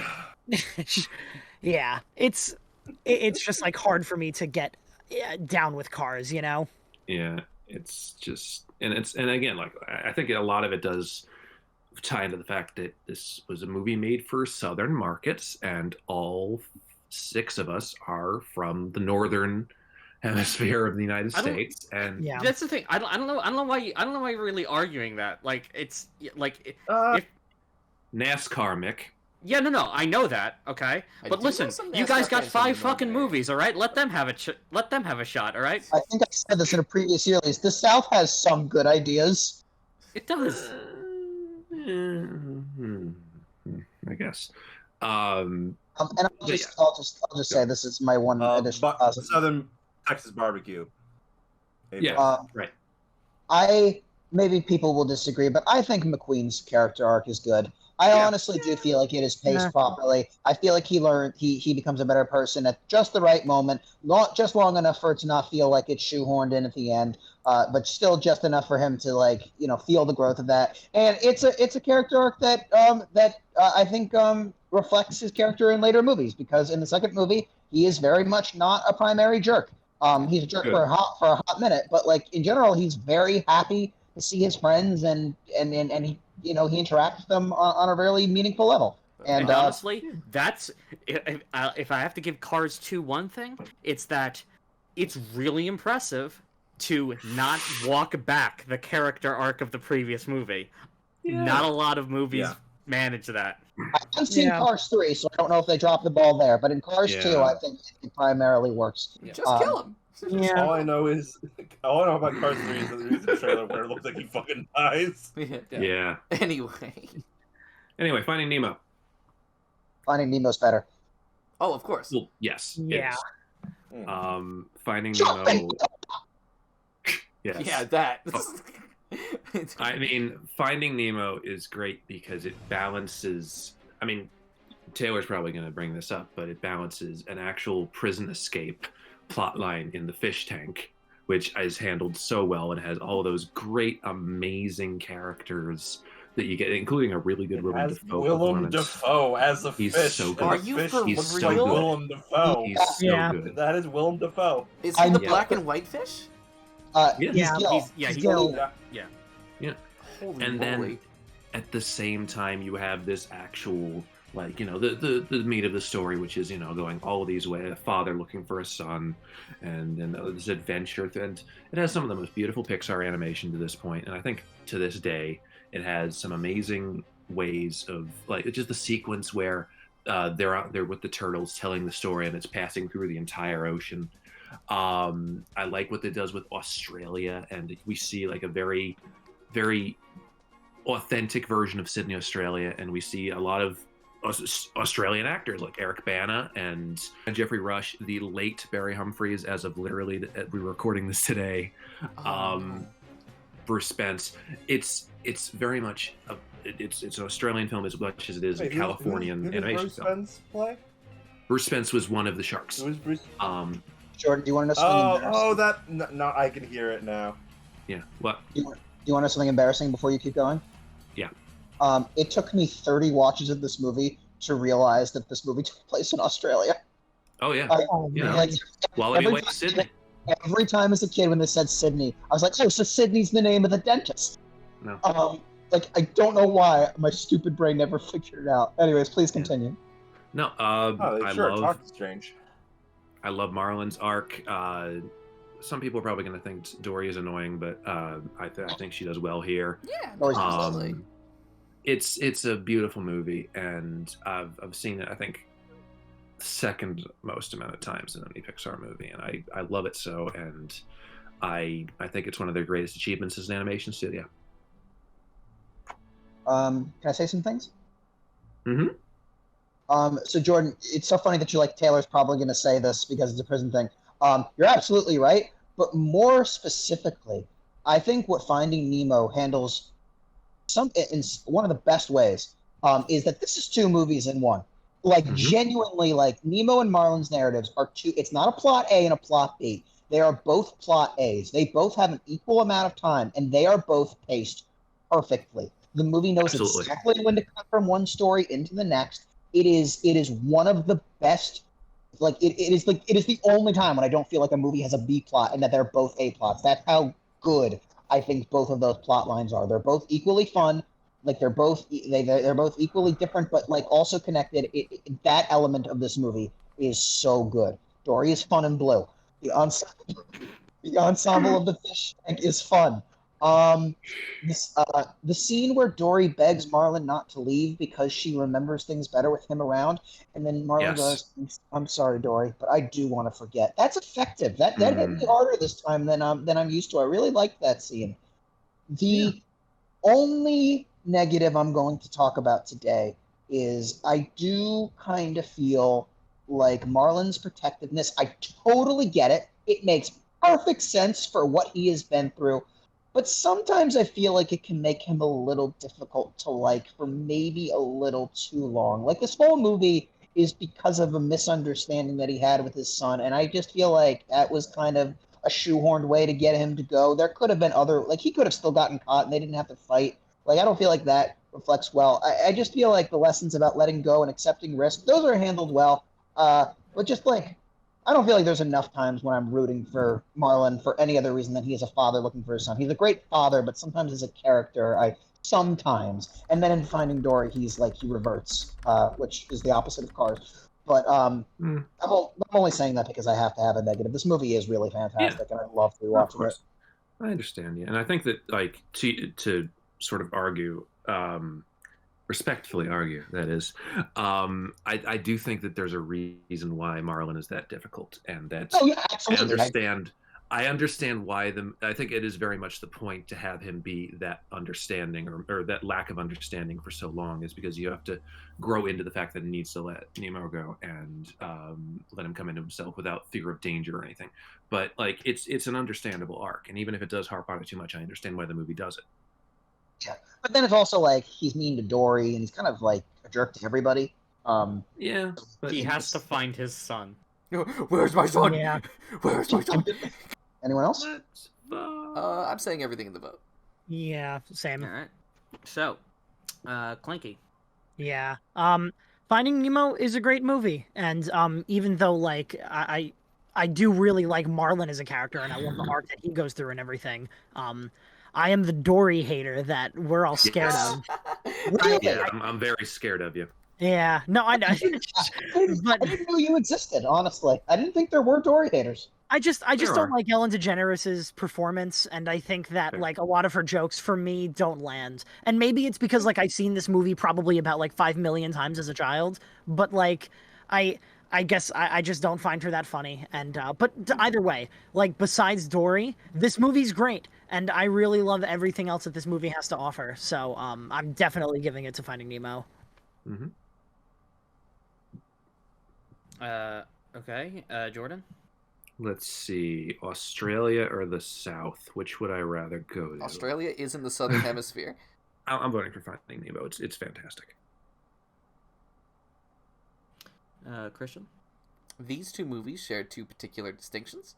Finding Nemo, along with Toy Story, are the only movies that I have not only not seen in a very long time and also didn't rewatch for this yearlies. Not for any reason that I didn't like them, but because I just didn't have the time. Wait, both of these? You rewatched Cars? No, and then Cars. Finding Nemo and They you share said two these- different. you said- They share two you said different these distinctions. movies. Finding Nemo has that distinction, and Cars has the distinction of being the only movie on this entire bracket that I would not watch for fun. So, I'm gonna be voting for Finding Nemo. Okay, Taylor. I feel like through this entire process, I found Cars, but I'm Finding Nemo. Aww. Graham Pipe, a classic.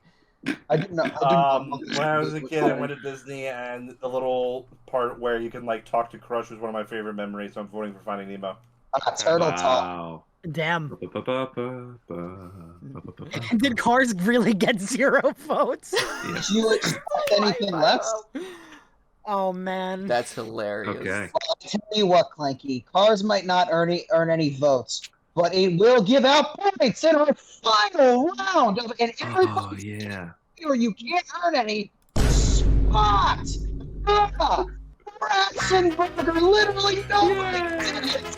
I forgot to. I'm sorry. Oh my god, I'm a terrible game show host. I can't get anybody to chant alongside me, but that's okay because we're at the final round. I know I've both been of your these. host, Taylor Me too. Taylorson, born on Taylor Lane, and my only job in life is to tell you if you figured out if John Ratzenberger was in a movie.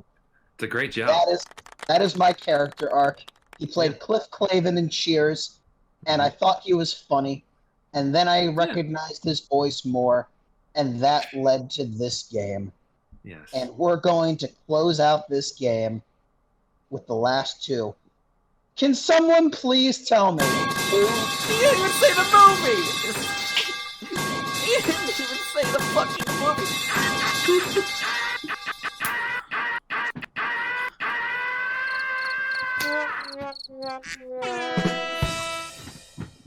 Anyway, Where my- Taylor? Where my keys are? I locked myself out of the house. Please, All right, God help me! guys, please. We cannot. The soundboard quote that is funny today, but it cannot happen every year, Lisa. It will be too chaotic. Okay. This is why the Ratzenberg game is chaos, because everyone can use it. Who does John Ratzenberger play? Okay, that's my fault.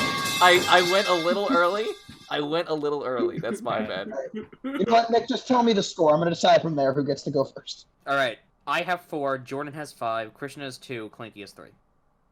All right, Nick, I'm going to let you I have take 0. this. I'm going to see. I'm going to see if I can make this exciting and let you tie up with Jordan. You go first. Okay. Okay, I'll I'll go just first. die then. So this is for what? Cars. Do you know who plays John Ratzenberger in Cars? I mean, who John? Other way Ratzenberger- around, but yeah, he plays Mac, the transport truck, that transports. That is Yeah. correct. Fucking It is a knew it. tie score. Fucking knew it. That means I think I'm going to eliminate Clanky and Christian. No, I know it. I know it. Fuck Fair. you. That's Fuck you. fair. I know it. Okay, Nick, what's Clanky and Christian's scores? 2 and 3. I can still tie up with Clanky. I can still make sure that Christian doesn't tie. Fuck The you. problem is that I don't have a tiebreaker. Who I made was gonna the- suggest one. But I know All it. right, well, we'll see what happens. We'll see who buzzes in first. Who can spot the Ratzenberger in Finding Nemo? I think I got in first. I think. I have no idea. Honestly, Everyone was paying attention to themselves. There, I got first. All right, I can't argue with that. All right, Graham. Oh, do you want consent to Graham? Sure, Graham goes first. fine. For the question that is worth all the points in the entire game, he plays the school teacher, Mr. Ray, in Finding Nemo. No. That's not correct. What? Me. He is in the movie, and he plays almost the entirety of the school of fish that does all the impressions. And the winner of Spot the So Ratzenberger fucking mad. is Jordan. I would have tied. Right. I'm so okay. Whatever.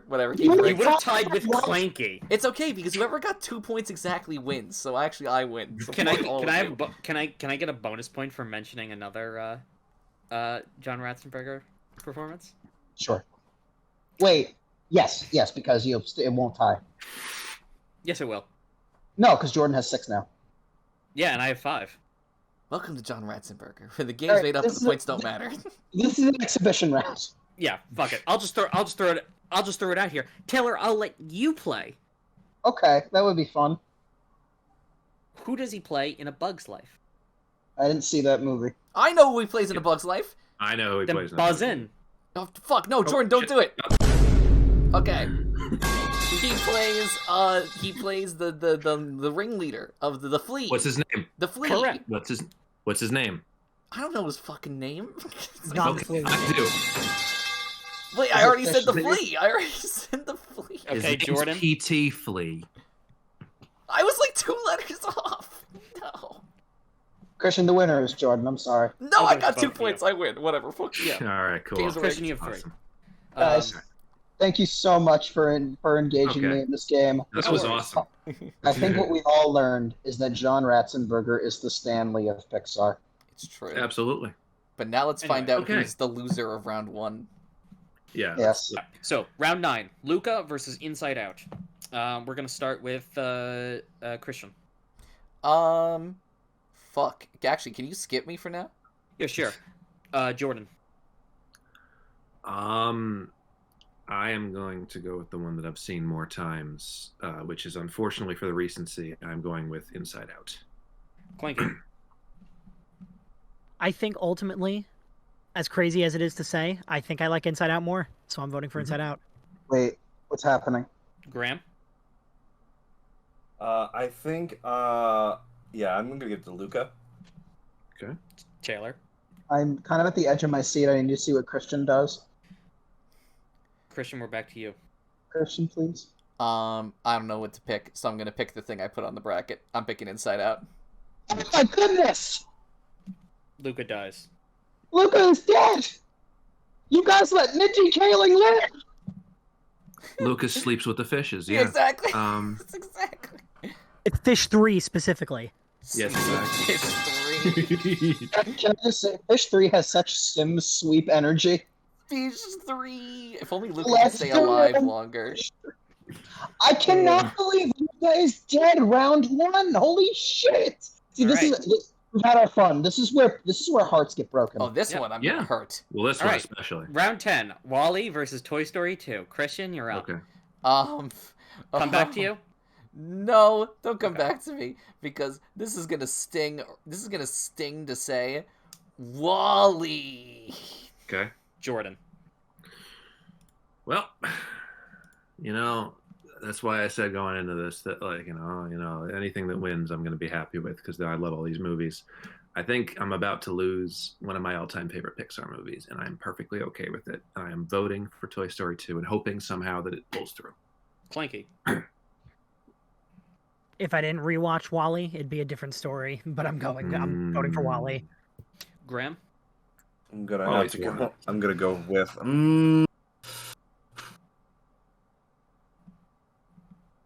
Wall-E. Yes. Taylor. I'm shocked.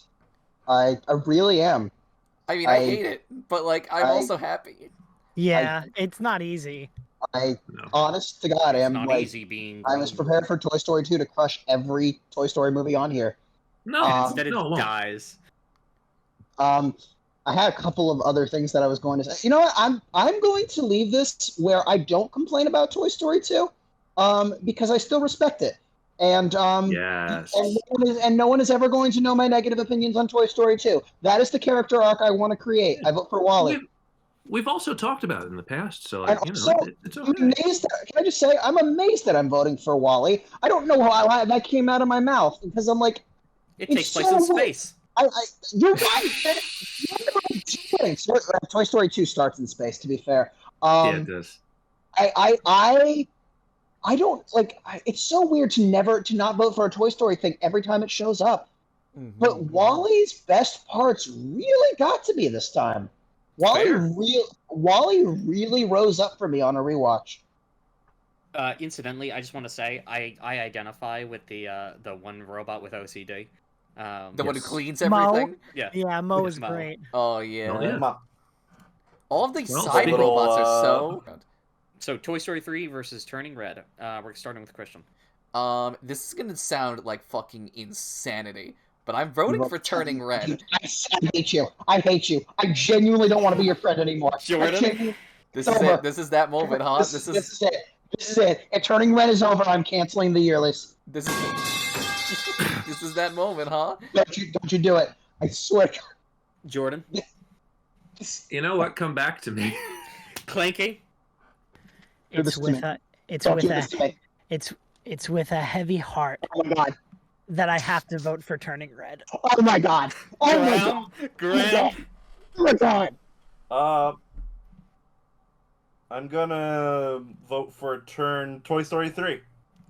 Taylor? Wow, that Oh, was no. cruel. Oh no. That was cruel, Graham. Oh I'm no. You know what, Taylor? We can skip you. I know what you're voting for. Oh no. So, Or Taylor, you have the option to do something really funny. comedy gold is at stake. Yes. It'll be funny. Isn't that the most valuable Comedy victory? gold. I'm for nostalgia wins. So, Jordan, back to you. Oh god. Jordan, you know in your heart what's right. Oh my god. What the hell am I even doing here? Jordan. No. I hear you. I hear you. You got a friend in me, Jordan. No. Taylor. I'm literally like mulling my option because I think this is one of the toughest ones on the bracket because I love these both equally. And also I'd feel on one hand I'd feel bad if another Toy Story got lopped off here. On the other hand, I'd feel bad if another post like recent Pixar movie got lopped off here. So I wish that either of these could just, swap with one of the ones in the next bracket so I wouldn't feel as bad. But we're here. And, yeah,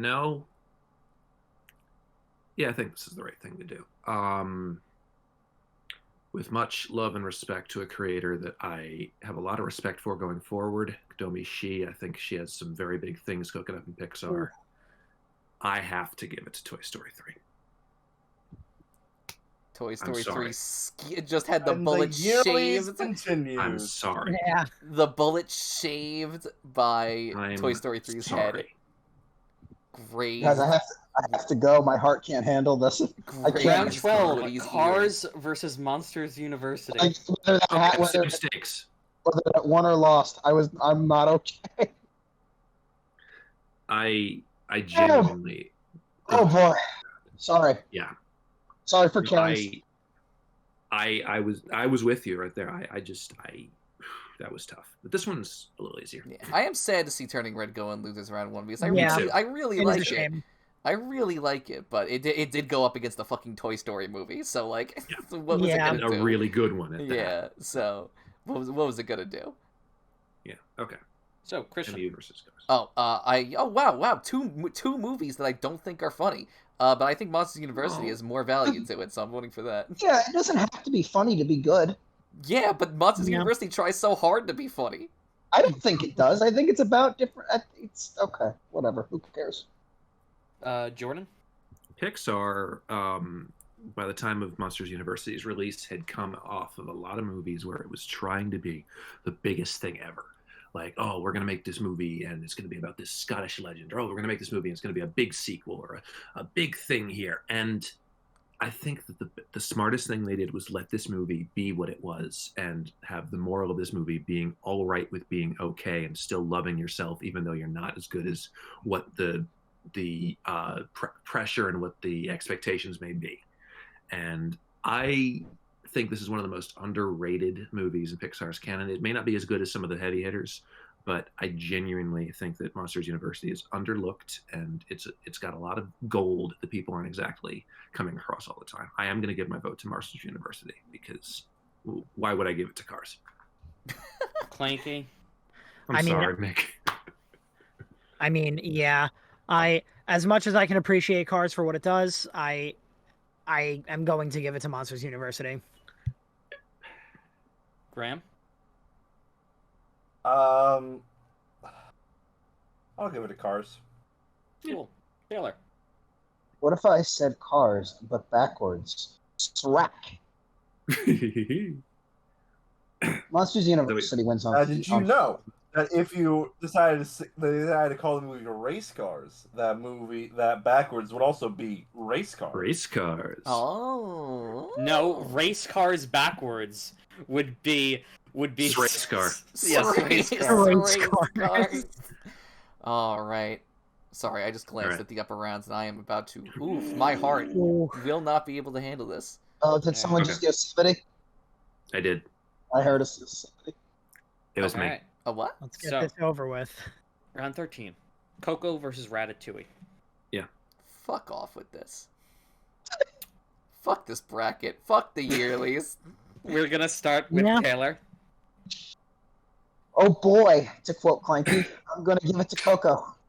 Okay. Graham. I'm also gonna give it to Coco. Clanky. Oh Jesus. It's all right, Brad Bird Bros. We got this. Brad Bird Bros. Brad Birdemic, baby. Jordan. I want to address something that I think everybody except Clanky knows about. There was an improv scene involving dead rats that we did. Oh my god. And there was a whole thing where dead rats had crawled up inside me and were controlling me. And there was something where it was like, okay, Jordan, or whatever my character was called. They're like, prove that you're not being controlled by dead rats. And I'm like, Ratatouille's a bad movie. It's him, get him. Yeah, and then I cut as soon as that person charged at you. Yeah. And I want to just make sure that I get the record straight, that when I said that, I was playing a character in an improv scene. I genuinely love Ratatouille, and that's why I'm giving it my vote. Yeah, because people are definitely going to be like, hang on a minute. In this video on Christian's Vimeo account that he used for school. Yeah. I don't know who you were trying to justify that to, Jordan. I mean, you didn't give a vote. He was You just didn't give a vote to us. Ratatouille. I was explaining to Christian because yeah. Christian, like a while ago, was like, because I'm like I have an opinion on some of these that are going to be really spicy, and Christian's like, oh, is it involving the line from the improv scene? I'm like, no, absolutely not. I love Ratatouille. So you're right. Yes, I did question you about that. Oh my god. So that's why. Allow me to be Ratatouille. Yeah. Allow me to be Ratatouille. Ratatouille moves on. Right. Oh my god. Toy Story. Twister. It's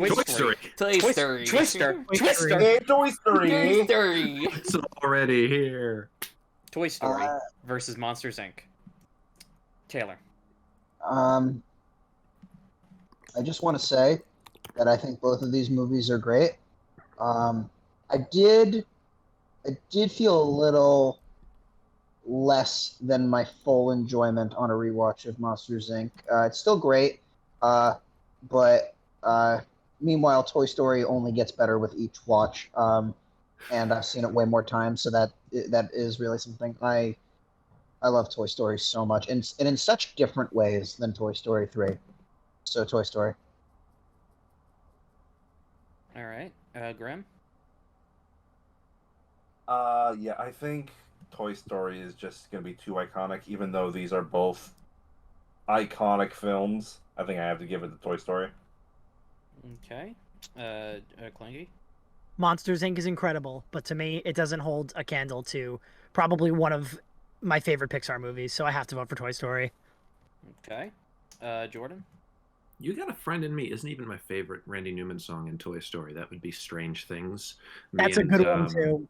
Me and Mark will mangle that in Randy-ese to each other every once in a while. To him, it's called Strange Things, I believe. But it's a great song, and I was in Disneyland a couple of years ago for like a day for something completely different than going on rides, and and one of the music they play there is an instrumental of Strange Things. I'm like, holy crap! And so I sent it to Mark. Toy Story is a masterwork, and like the single best like first feature any studio could ask for. I am giving it to Toy Story. Okay. And Christian? I'll be the weirdo who votes for Monsters Inc. You're not weird. Oh yeah, I know I'm not, but Well, yeah, a it's 4-1. Well, he is, just not in this instance. Yeah, exactly. Yeah. Right. Fuck. Oh Jesus Christ. Fuck. All right. The Incredibles versus The Up. All right, Brad Bird Rose. That's a Stephen King novel. Yeah, it is. All right, Brad Taylor. Bird Rose, this is where I disappoint you. You son of a bitch. It's okay. No, it's not okay. Whatever's gonna lose here goes up against fucking Wally. I don't want to hurt. Up backwards is poo, but that's okay. Boo. I'm sorry. I just say the first thing that comes into I know this is going to be an unpopular opinion, but that sound effect is really starting to give me a headache. Oh, Fair You enough. can lower the sound effect. I know, but it's like so ingrained into my head now. If we could just at the very least slow down on it a little. Good. Oh, but you can We'll make make the it fleeting soundboard, right? instances. Can't you meet We the have a- soundboard? I mean, I guess. All right. But then everyone's going to start laughing, and he's going to have no idea why. Ah, Well, I guess actually, you have you a probably point. guess now. No, that would be pretty funny. But you Sorry. got a point in that case. I am sorry, Clanky. I do think Up still is still up there as a Up there. Pixar movie. It absolutely deserves to hold that legacy. But The Incredibles, and I honestly, it's also just because I grew up with The Incredibles. I didn't grow up with Up. How many times can I say Up? I hate this movie's title so much. I love it, but I hate it. We can still do that one, right, Taylor? The Yeah, drummer. no, it's fine. And I also Okay. I turned it down. I'll try to be. Okay, cool. I'll just, You're good. Yeah, I won't use the metal pipe for the rest of It's the all right. year. No, Well, I it's- won't it's use all it right. all. No. Only Mick can use them. Yeah. All right. Who's So, Graham.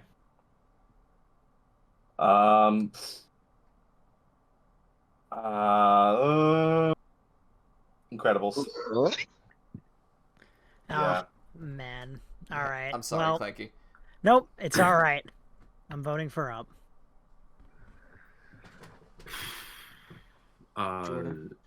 Yeah.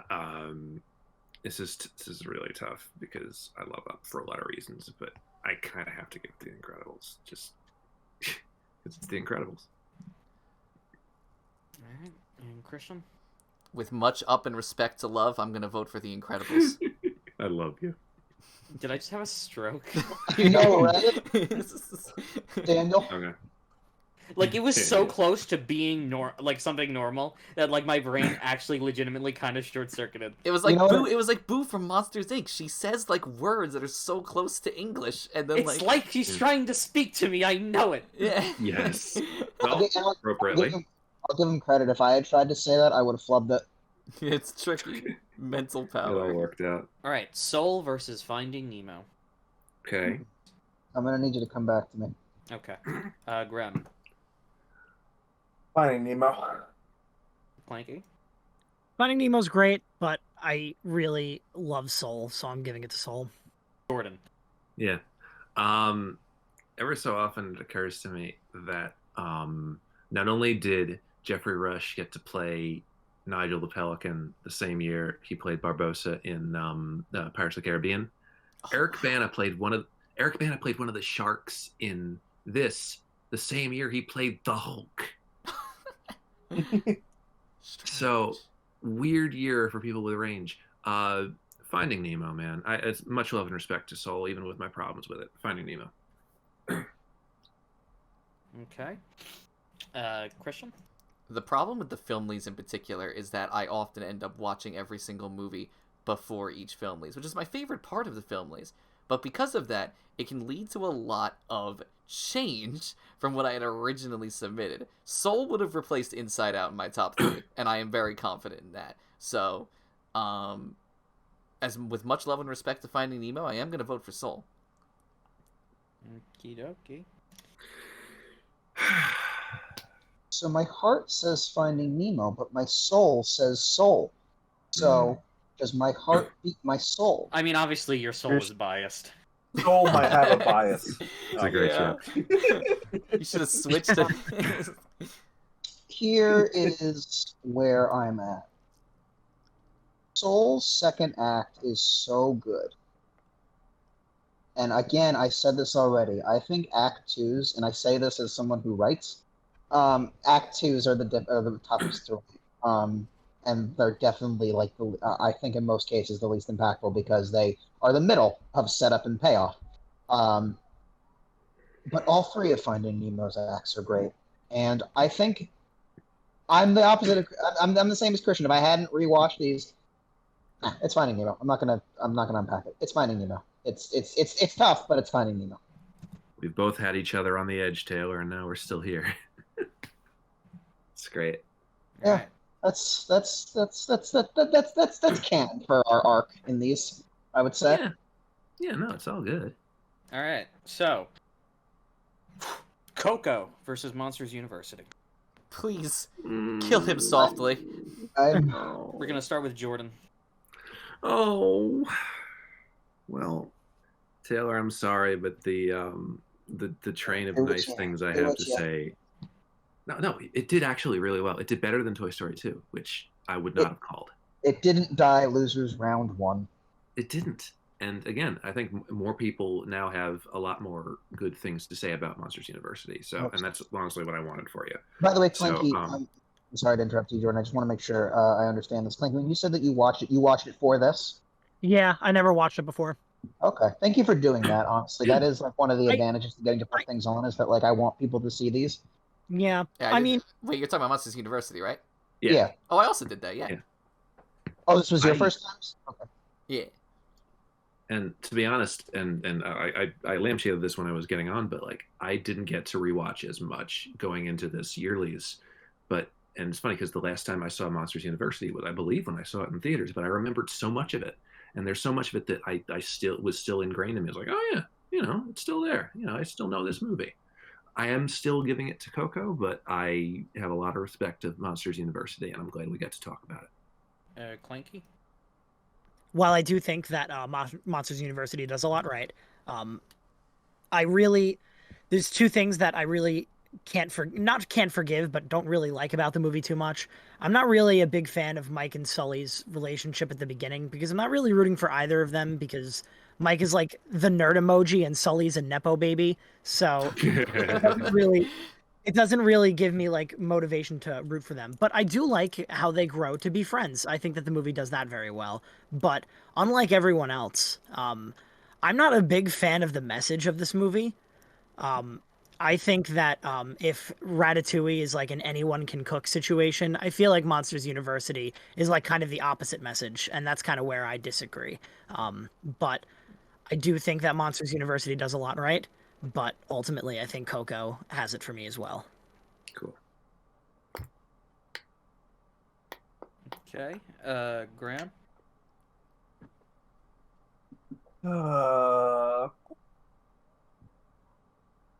Did that come up?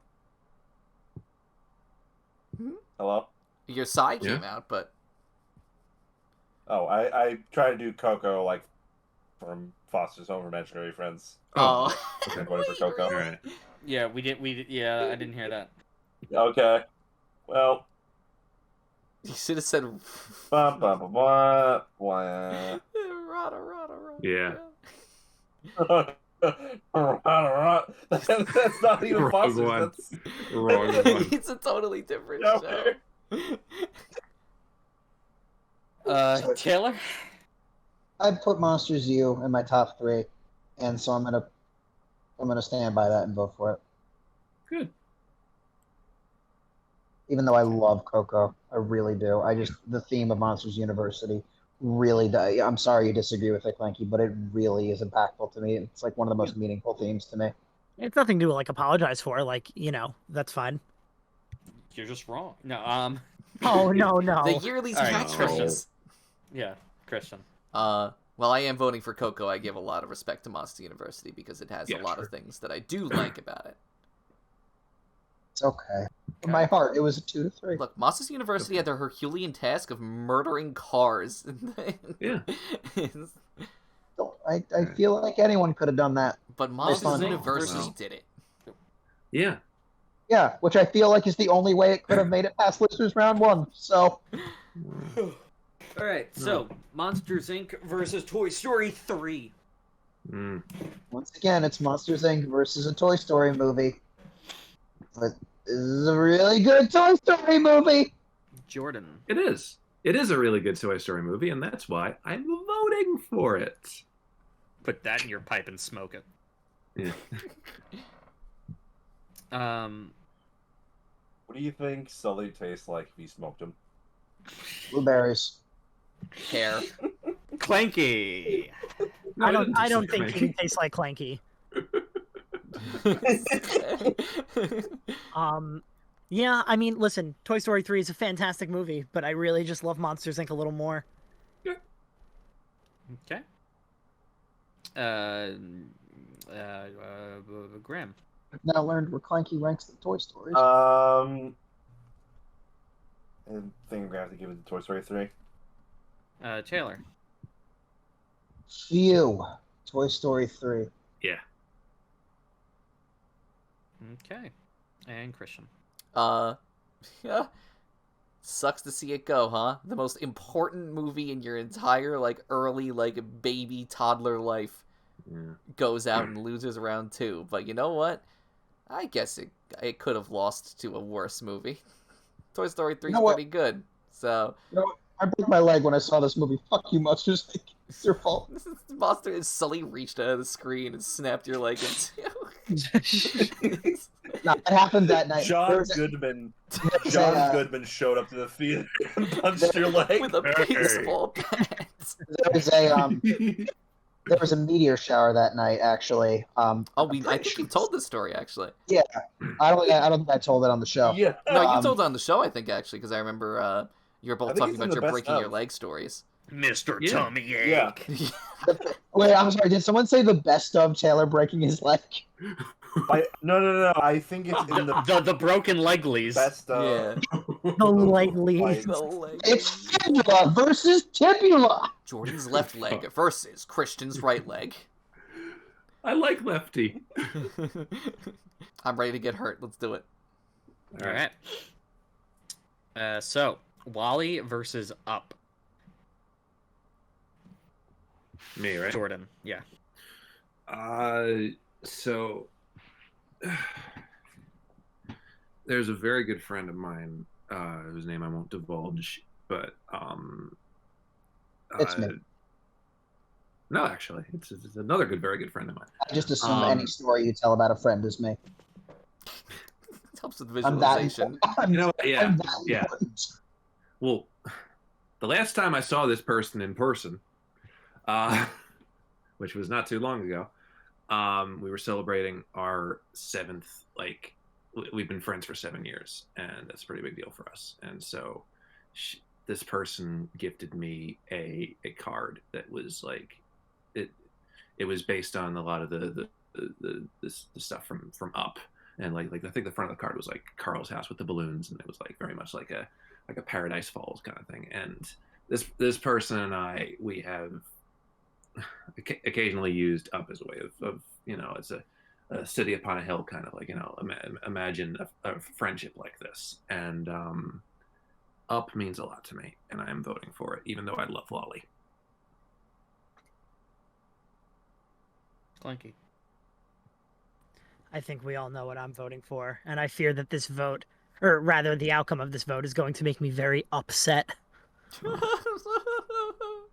what are you voting for? Up. Graham. These are both very emotional movies. Up is about, like, I think they're both about loneliness. Up is about becoming lonely. Like, they're both kind of like also like lonely and old age, or sort of weird sort of way. Mick illuminated to me and Clanky that Wall-E is the oldest Pixar character. Yeah, I asked like, Yeah. okay, trivia question: who is the oldest Pixar character? Yeah, And it's Wall-E. Nemo. Oh, yeah. Anyway, sorry, I interrupted you. The anemone. Oh, is that Coco? I'll vote for Actually, it. wait, isn't it the people? Wait, from Graham, what did you Soul? vote Wait. for? Wait, what did you say? Yeah, it is. I said Up. Oh, Oh my goodness. Up yours. Up your ass. So Wall-E's Guys, dead. Guys, Don't rub it. it's Earth Day. You're killing Wally on Earth Day. I know writers who use subtext, and they're all cowards. oh my God. I thought Wally would get a lot further. Same. Same. Me too. Taylor, I Christian, vote- you guys are voting for Wall-E?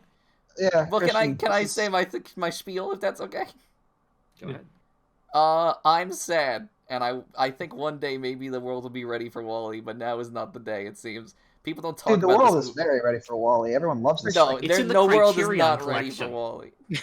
Christian, this movie was a delight to rewatch, and I'm so glad I did because I love Wally now. But I'm yeah. sorry. It's okay. I get it. Look, Up is a fantastic movie, and I can't wait to vote for it in future rounds. But like, God, I don't know. It might just be the robot bias kicking in, and it might just be like my nostalgia. When I was a kid, I was obsessed with this movie. Oh my God, when I was a kid, I was like, I want to see Wall-E every fucking day, and like, whatever. It doesn't matter. Wall-E gets out in round two. The yearlies doesn't fucking matter. Everyone else is obsessed. So true. Anyway, let's get hurt again. Final Well. Fantasy XII. Soul versus Inside Out.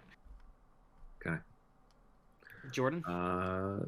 Well, I feel bad that I'm always voting against Soul because I like Soul. It's a good movie. I have issues with it that I can't ignore. Inside Out is a lot of fun and very smart in a lot of ways that most Pixar movies aren't, and I have to vote for it here. Okay. Clanky? With much love and respect to Inside Out, I'm giving it to Soul. Graham? I'll also give it to Inside Out. Yeah. Taylor? I'm going to give myself the impossible task of being the tiebreaker when Christian votes for Soul, but I need to make sure he votes for Soul. Okay, Christian? I did kind of spoil my vote by saying that I would replace Inside Out with Soul on my entries if I had the chance. So yeah, as much as I love Inside Out, I am going to vote for Soul. Oop. Taylor. Oh, jeez, dude. Two movies that visualize impossible things. Your goal. Impossible things, like emotions, apparently. Look, I mean impossible as in it. You try to. Oh, you couldn't visualize you couldn't them. actually. Okay, got it. See, Yeah, I see your point. intangible thoughts. I really, really like the message of Inside Out more than Souls. Why'd I put that shitty movie on the bracket? I can't fucking believe this. Hey. Why'd I do this bullshit? I Fuck love- this shit. I love Manhattan, but I feel like Manhattan's not really the point of Soul, and Riley's Mind is the point of Inside Out, so I feel like its setting is more realized in that sense. It hurts because I did Oh, this. it hurts me too. This is a tough one. How did I've been like thinking about Inside Out this whole time. I forgot this is where Bing Bong's from. Yeah. I was thinking like The Bing no one Bong has movie. even played the Bing Bong card. Bing The Bong is Bing great, Bong to card. be fair. Yeah. Bing Bong is great. Please don't hurt me. Well, I don't mean to. No more. So, Toy Story 3 versus Coco. Please, We're gonna start with Christian. please, I don't want this to end. Between two movies that made me cry, Coco made me cry harder, so I'm voting for Coco. Graham. Toy Story 3. Clanky. It sucks to say this, but I'm voting for Coco. Oh no. Taylor. Jordan. Oh no. Taylor, you're up. It's okay, He Jordan. wants- He wants me to be the one that fucking. Jesus Christ. Oh, fine. I hate Whatever. that. I'll vote for Toy Story 3. Yeah, no. Yes, I hate We all that it do. keeps coming to this. I hate that it keeps being the like. Yeah, Yeah, Jordan, I know how it feels. Yeah. Do what you have because to of do. these, one of these is the one that I put up. Now, granted, it was honorable mentioned in because I put up Incredibles, which stay tuned for 2 more brackets where I fucking tear myself in 2. But I love the world of Coco. I love everything about it. It makes so much from the concepts of Dia de los Muertos, and it ties itself to the emotions of family heritage, and it does so much that most Pixar movies only scratch the surface of doing. I hate doing this. It's like killing my darlings. There are better Toy Story movies, in my opinion. I love Toy Story 3. I really do. It's fantastic. I saw it in theaters. I cried in theaters. I saw Coco in theaters. I cried in theaters. I think Coco is the better movie. I'm voting for Coco. I'm sorry. I'm sorry. I'm sorry.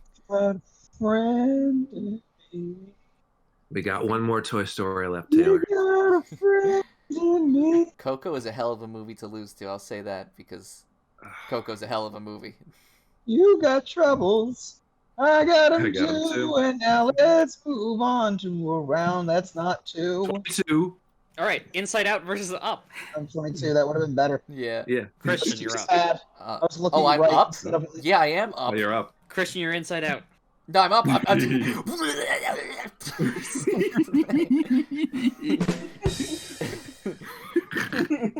That would have been funny if Mick just turned me inside out.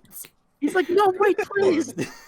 Singular sensation. We're actually playing with a trickster god. Listen, I've already taken away your ability to desire. Okay, You gave it back, though. that's true. I did give it back, You- but I he's can the take it mixture again. god. Yeah, but I'm gonna say up. Once- So take You're that. gonna say up? Yeah, You're gonna say up? Okay. I All right. did say up. Yeah, take that. Grum. Grum. At the end of the day, what these films have going for them is their ability to make you cry, and I think Up is a more unique cry. Clanky. I'm up.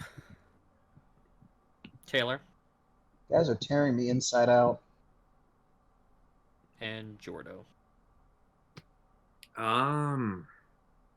Yeah, up. I love Inside Out. Wow.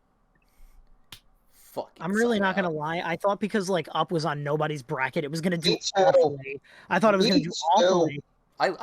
Up used to be my favorite Pixar movie. Like as of 2019 to 2020, Up was my favorite Pixar movie.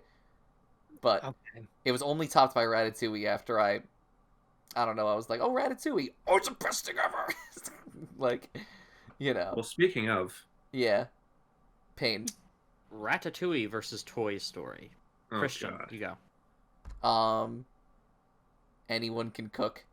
I'm voting for Ratatouille. oh no, Grum.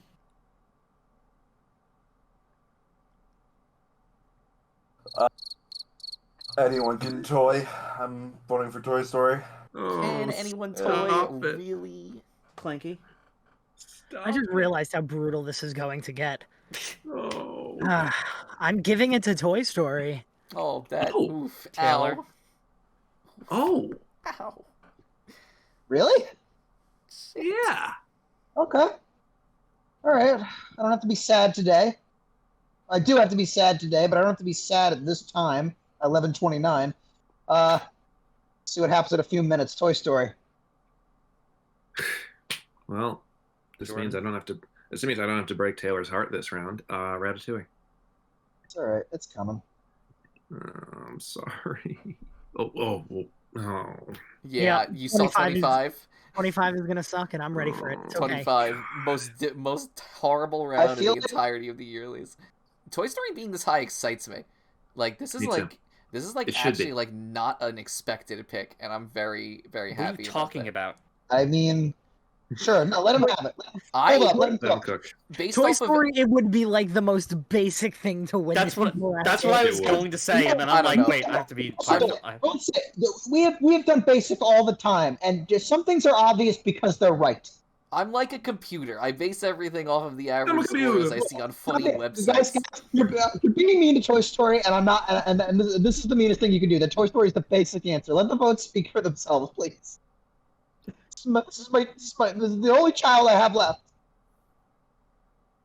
I still love Toy Anyway. Story. Don't get me wrong. No, it's amazing. But yeah. I think it's fine. The Incredibles versus Finding Nemo. Christian, your Fuck. go. Anyone can be incredible. I'm voting for the Incredibles. But when everybody's Drum. super, no No one one is. is. Incredibles. Clanky.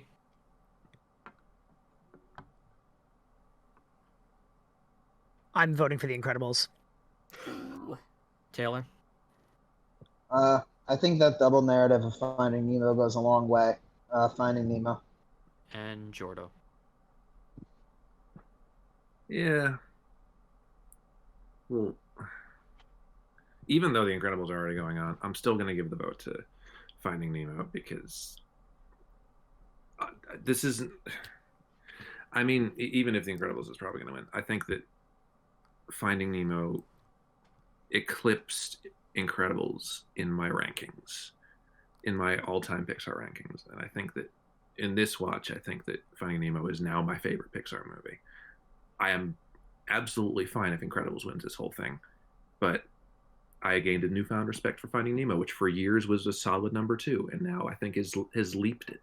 So if this is my top 2 and they're fighting it out here and Incredibles wins, I'm still fine with that. So yeah. All right. Ratatouille versus Up. I'm ready to be hurt. Oh, Yeah, me too. Jesus Christ Almighty! god damn. What the what? Who allowed this? Okay.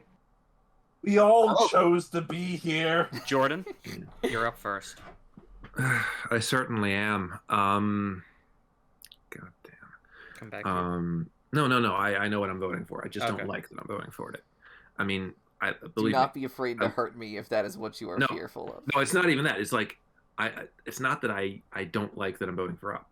It's that I don't like that I'm voting against Ratatouille because I Yeah. love Ratatouille. But Up, in my opinion, is the better movie here. I see. Taylor. I don't know what you guys are talking about. This is super easy for me. Ratatouille. No. It's that. Damn. I'm sorry.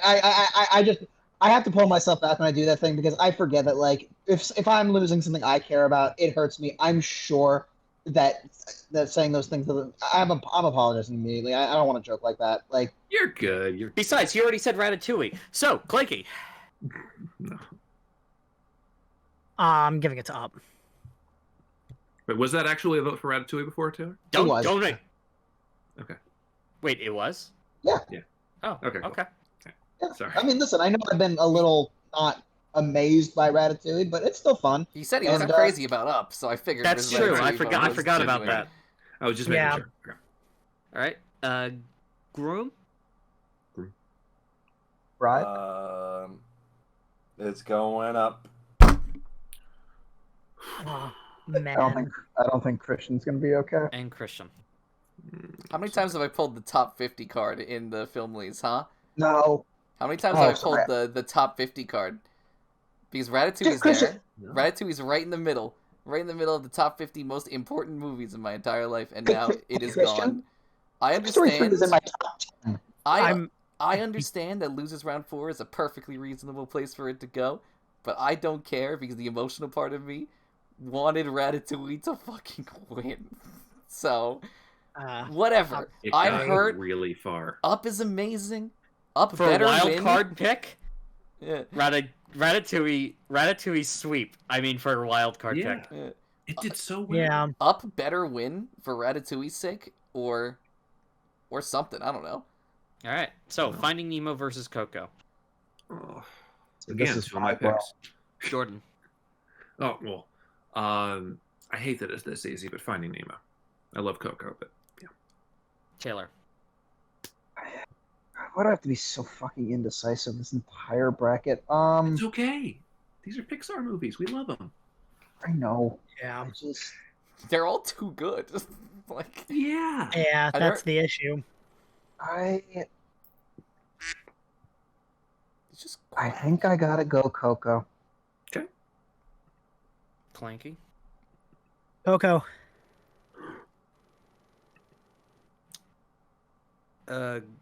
Groom.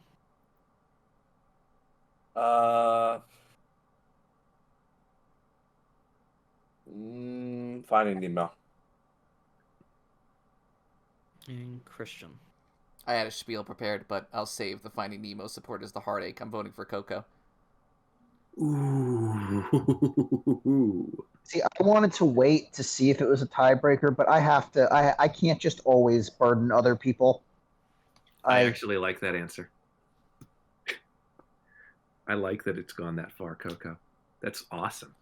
All right. Coco's fucking great. It's Coco is great. Now, Yeah. Up versus Coco. God. All right. Christian, you're up first. all right. Well, Coco, we had a God's fun... not on the bracket, Jordan. You might as well be at this fucking year, at least. Well, Coco, it's been fun. I voted for you a couple times. All right, Up, you motherfucker. You murdered my favorite movie, you piece of shit. I'm voting for you. Sorry. I'm not mad at you or Up. I'm voting for Up. All right. Clanky. Oh, that is you said Up, right? Okay. Okay. This fucking movie name. Taylor. I will remember you, Coco. Groom. Up. Why didn't you just watch the movie, Graham? Why didn't you Weirdo. do what you were told? This is our top 4. No one told me to do anything. I feel like our top Sarah's been learning that on like a little a hand. I forget the name of the instrument, but on the little like thing that you flick with your fingers, and it's been It's like a kalimba or something. something like that. Yeah, kalimba. Yeah, Kalimba, yeah. It's so It's like cute. a music box that you flick with your fingers, right? Or something Yeah, like that? something like that. It's music box at music Yeah. box-esque, yeah. Yeah, but it's Up. Yeah, these with the top 4 we have, by the way, is really cool. I have to say. Oh my god, yeah. Yeah, I didn't say that before, but yeah, no. Okay. Toy great Story job. versus The Incredibles. Christian. All right, Brad Birdemic, where you at? Where you at? Toy Story's fine. I'm voting for The Incredibles. Oh my god, that is the meanest thing you could fucking say to me. It's not Clanky. fine. It's better than fine. Can you come back to me? Okay. Taylor. I think both of these movies are great. I think that The Incredibles really impressed me on a rewatch, more so than the fact that I was already watching it all the time as a kid. I love the family members, Dash, Violet, Bob, and Helen. They're great. Great movie. Toy Story encapsulates something that is not easy to find in other movies. Toys, just playful nature. Pizza Planet is great. The humor in this movie is so great. They have created some of the most iconic designs we're ever going to find. Like Buzz Lightyear and Woody are toys. They're real toys. They're toys that are so cool and so lovable and such a mainstream part of society now that like Toy Story might be a Pixar franchise, but Toy Story is very much its own universe. It is of that peak and level of joy and beauty, and it started something so brilliant here and so beautiful. And The Incredibles is great too, but The Incredibles at the end of the day is still a superhero movie, and that's good, that's okay, and it does its job well. But there are not a lot of movies like Toy Story, and I would watch. I think I said this before, maybe not in this bracket, but no, I said this about Aladdin, but I'll say this about Toy Story even more. I could watch this movie any fucking time and never get tired of it. Toy Story is so good. I really would like to see it win. Graham? Incredibles. Jordo.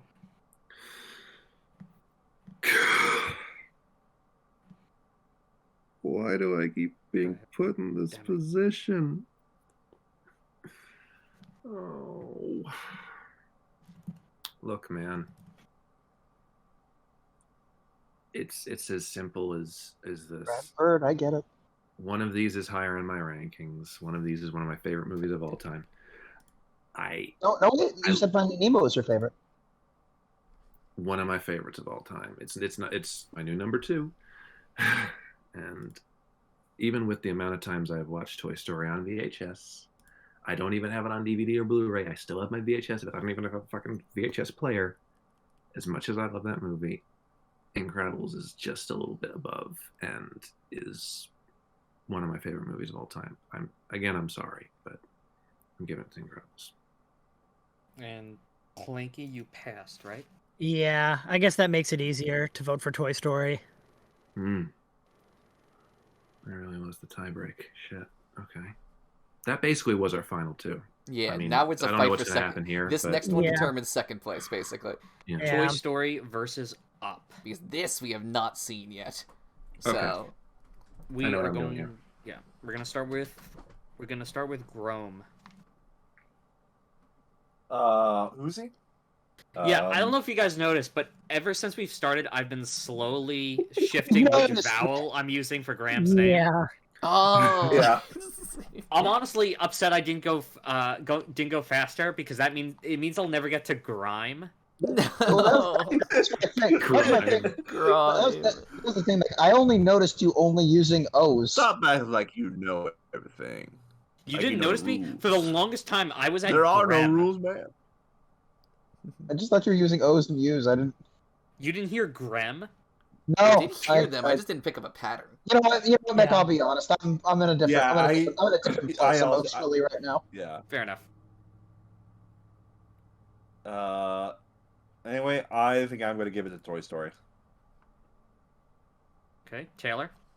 If Toy Story can snag second, I'll call it a victory. Christian? I think these are both very important movies for very different reasons. And, well, I mean, Up killed Ratatouille, so it better fucking win. I'm voting for Up. Jordan? Come back to you? No, I know what I'm doing. It's just like a lot of these. It's just because I love all these movies. It's just, I can't believe I'm casting X off or Y off. But I know exactly what I'm doing. I could have been discouraged that one of my personal childhood favorites got cast off in Losers. I wasn't. I rallied behind the Toy Stories as many times as I could. I think the Toy Story series is, one of Pixar's greatest achievements in that they keep having more things to say. Well, even if your mileage varies on the fourth one, they keep having more things to say about the world, about how toys are seen, how all of these things. I think that starting off with a movie like Toy Story, I think, was the right idea. They knocked it out of the park immediately. If Toy Story makes it as far as second, then that is... I'm trying to make an Infinity and Beyond pun, Taylor, and it's failing at me. I'm voting for Toy Story. Clanky. Yeah. Well, I'm at least happy that Up could get third. I'm voting for Up. Yeah, whatever. It got up there. Guys. Wow. All right. So unless someone changes their mind, which could happen, it's happened before. Unless someone changes their mind, then let's all get our final speeches prepared. Christian, change your mind, please. You'll find out. Grime. You're the only one who ever changes.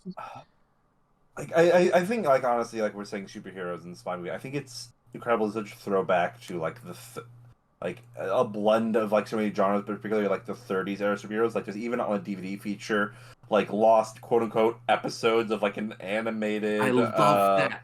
I love their arguing about the rabbit. Yeah, I remember I would watch that all the time when I was a kid. I'm gonna have to give it to Incredibles still. Okay. Taylor? I knew from the second we all submitted our entries where this was going to go. It was just too overwhelming. I really hoped that through the process of rewatches and discussion, I could make a difference. I could make a change. If Monsters University taught me anything, we can't always get what we want. Beautiful. So all I'm gonna do is cross my fingers that one of you has a stroke. I vote for Toy The incredible Toy Story.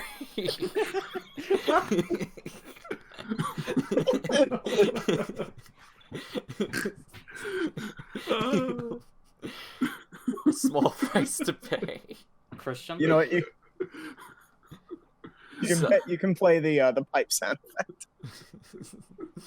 So, I think one of the reasons I really like Brad Bird stories is because they have such wonderful, unique character interactions, a lot of, like, really mature themes to them. Like, people just straight up die in The Incredibles, and it doesn't really, like, hold on it or anything. Such unique, wonderful utilizations of the settings, and overall, just this complete package that leaves you with a feeling of, like, I don't think I hate a single character that has appeared, and that's a consistent theme with Brad Bird movies. I don't even feel apathetic about any character in The Incredibles. I don't hate a single character in The Incredibles, but I feel like a lot of the characters are too underutilized for it to count. Like, they're not here enough for me to form that opinion. You can't have them all. It's only, an hour 30, hour 40-minute movie. So do you hate any...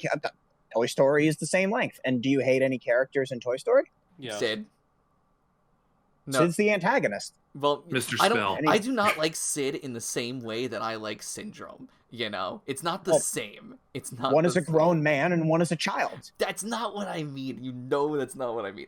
So, but at the end know of the day, that's what you mean. I have to fight, Christian. At the end of the day, I'm fighting for that stroke. At the end of the day, Aren't we all? He just needs one wrong synapse and the entire thing falls. So, one wrong synapse. Graham, do you want to talk to Taylor about fighting for a stroke? I know I've made it difficult for you over the years. Toy Story is a movie that does not need me to say anything about it because all of you have said everything about it already. It does not need my respect because you've all given it its respect. Everyone on the earth has That's given not true. Toy Give it Story your respect. Vote for it. No. But at the end of the day, I am going to be voting for The Incredibles. Coward.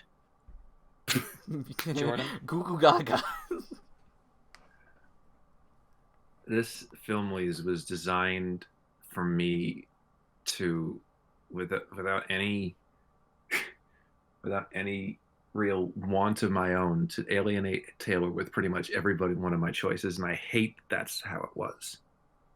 I hate that it kept being like, well, Jordan, it's now up to you. Is it one of Taylor's choices, or is it a movie you like better? But you know what it is, Jordan? You know why I'm okay? Because whenever you have to rip off one of my bandages, you're nice enough to leave me with some ointment.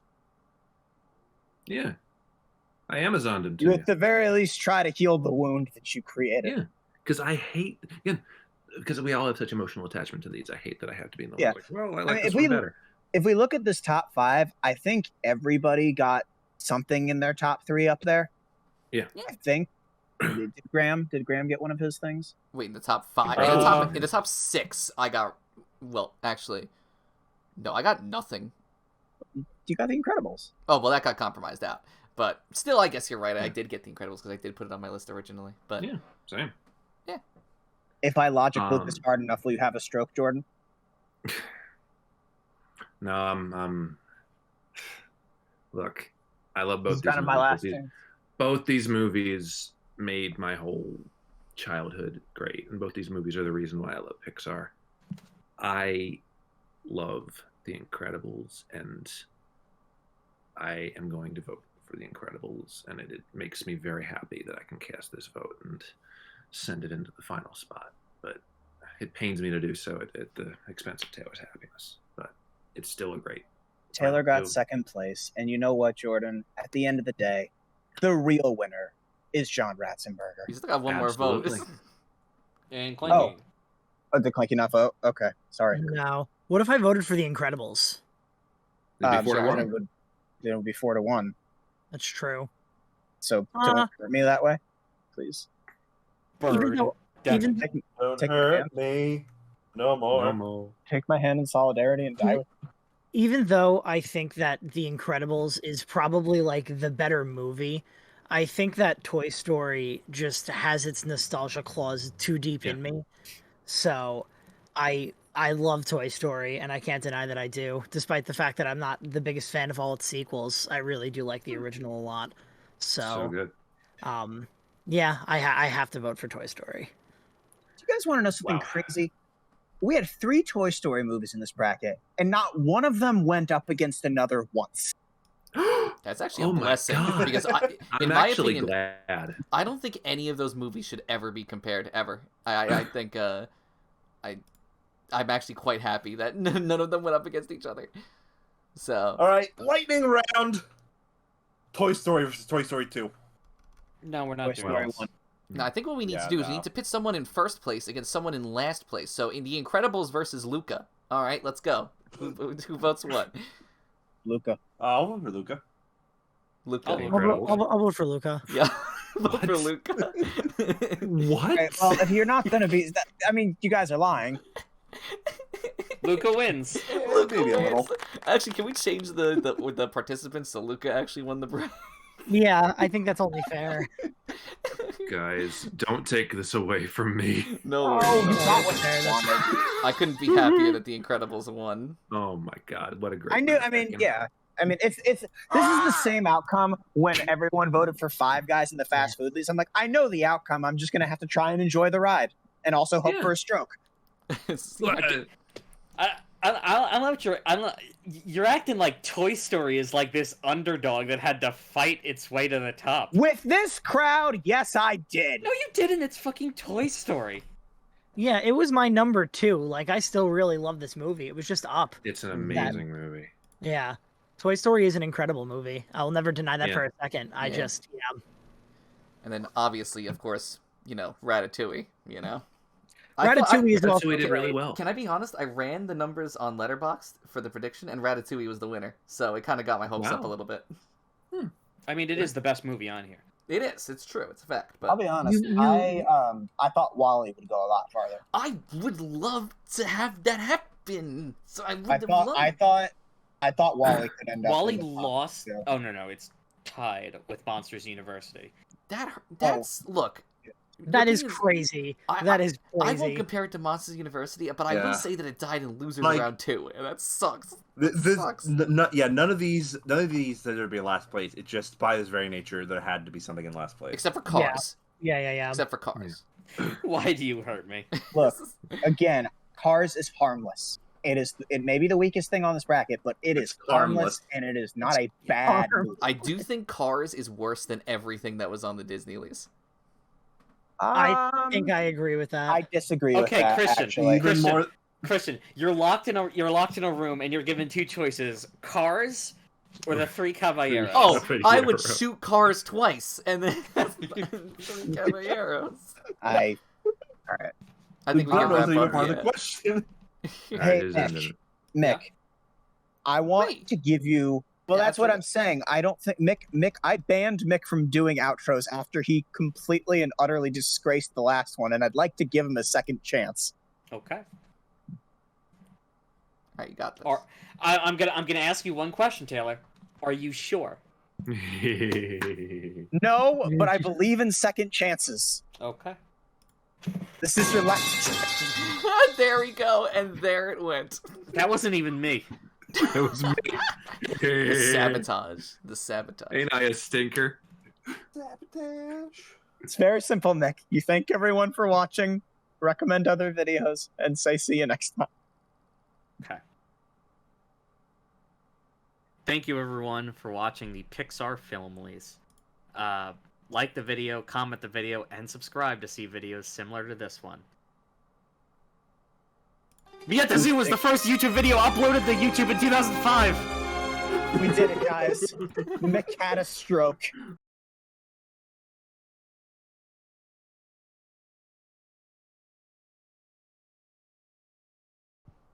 Jake Gyllenhaal, Jake Gyllenhaal, Jake Gyllenhaal, Jake Gyllenhaal, Jake Gyllenhaal, Jake Gyllenhaal, Jake Gyllenhaal, Jake Gyllenhaal, Jake Gyllenhaal, Jake Gyllenhaal, Jake Gyllenhaal, Jake Gyllenhaal, Jake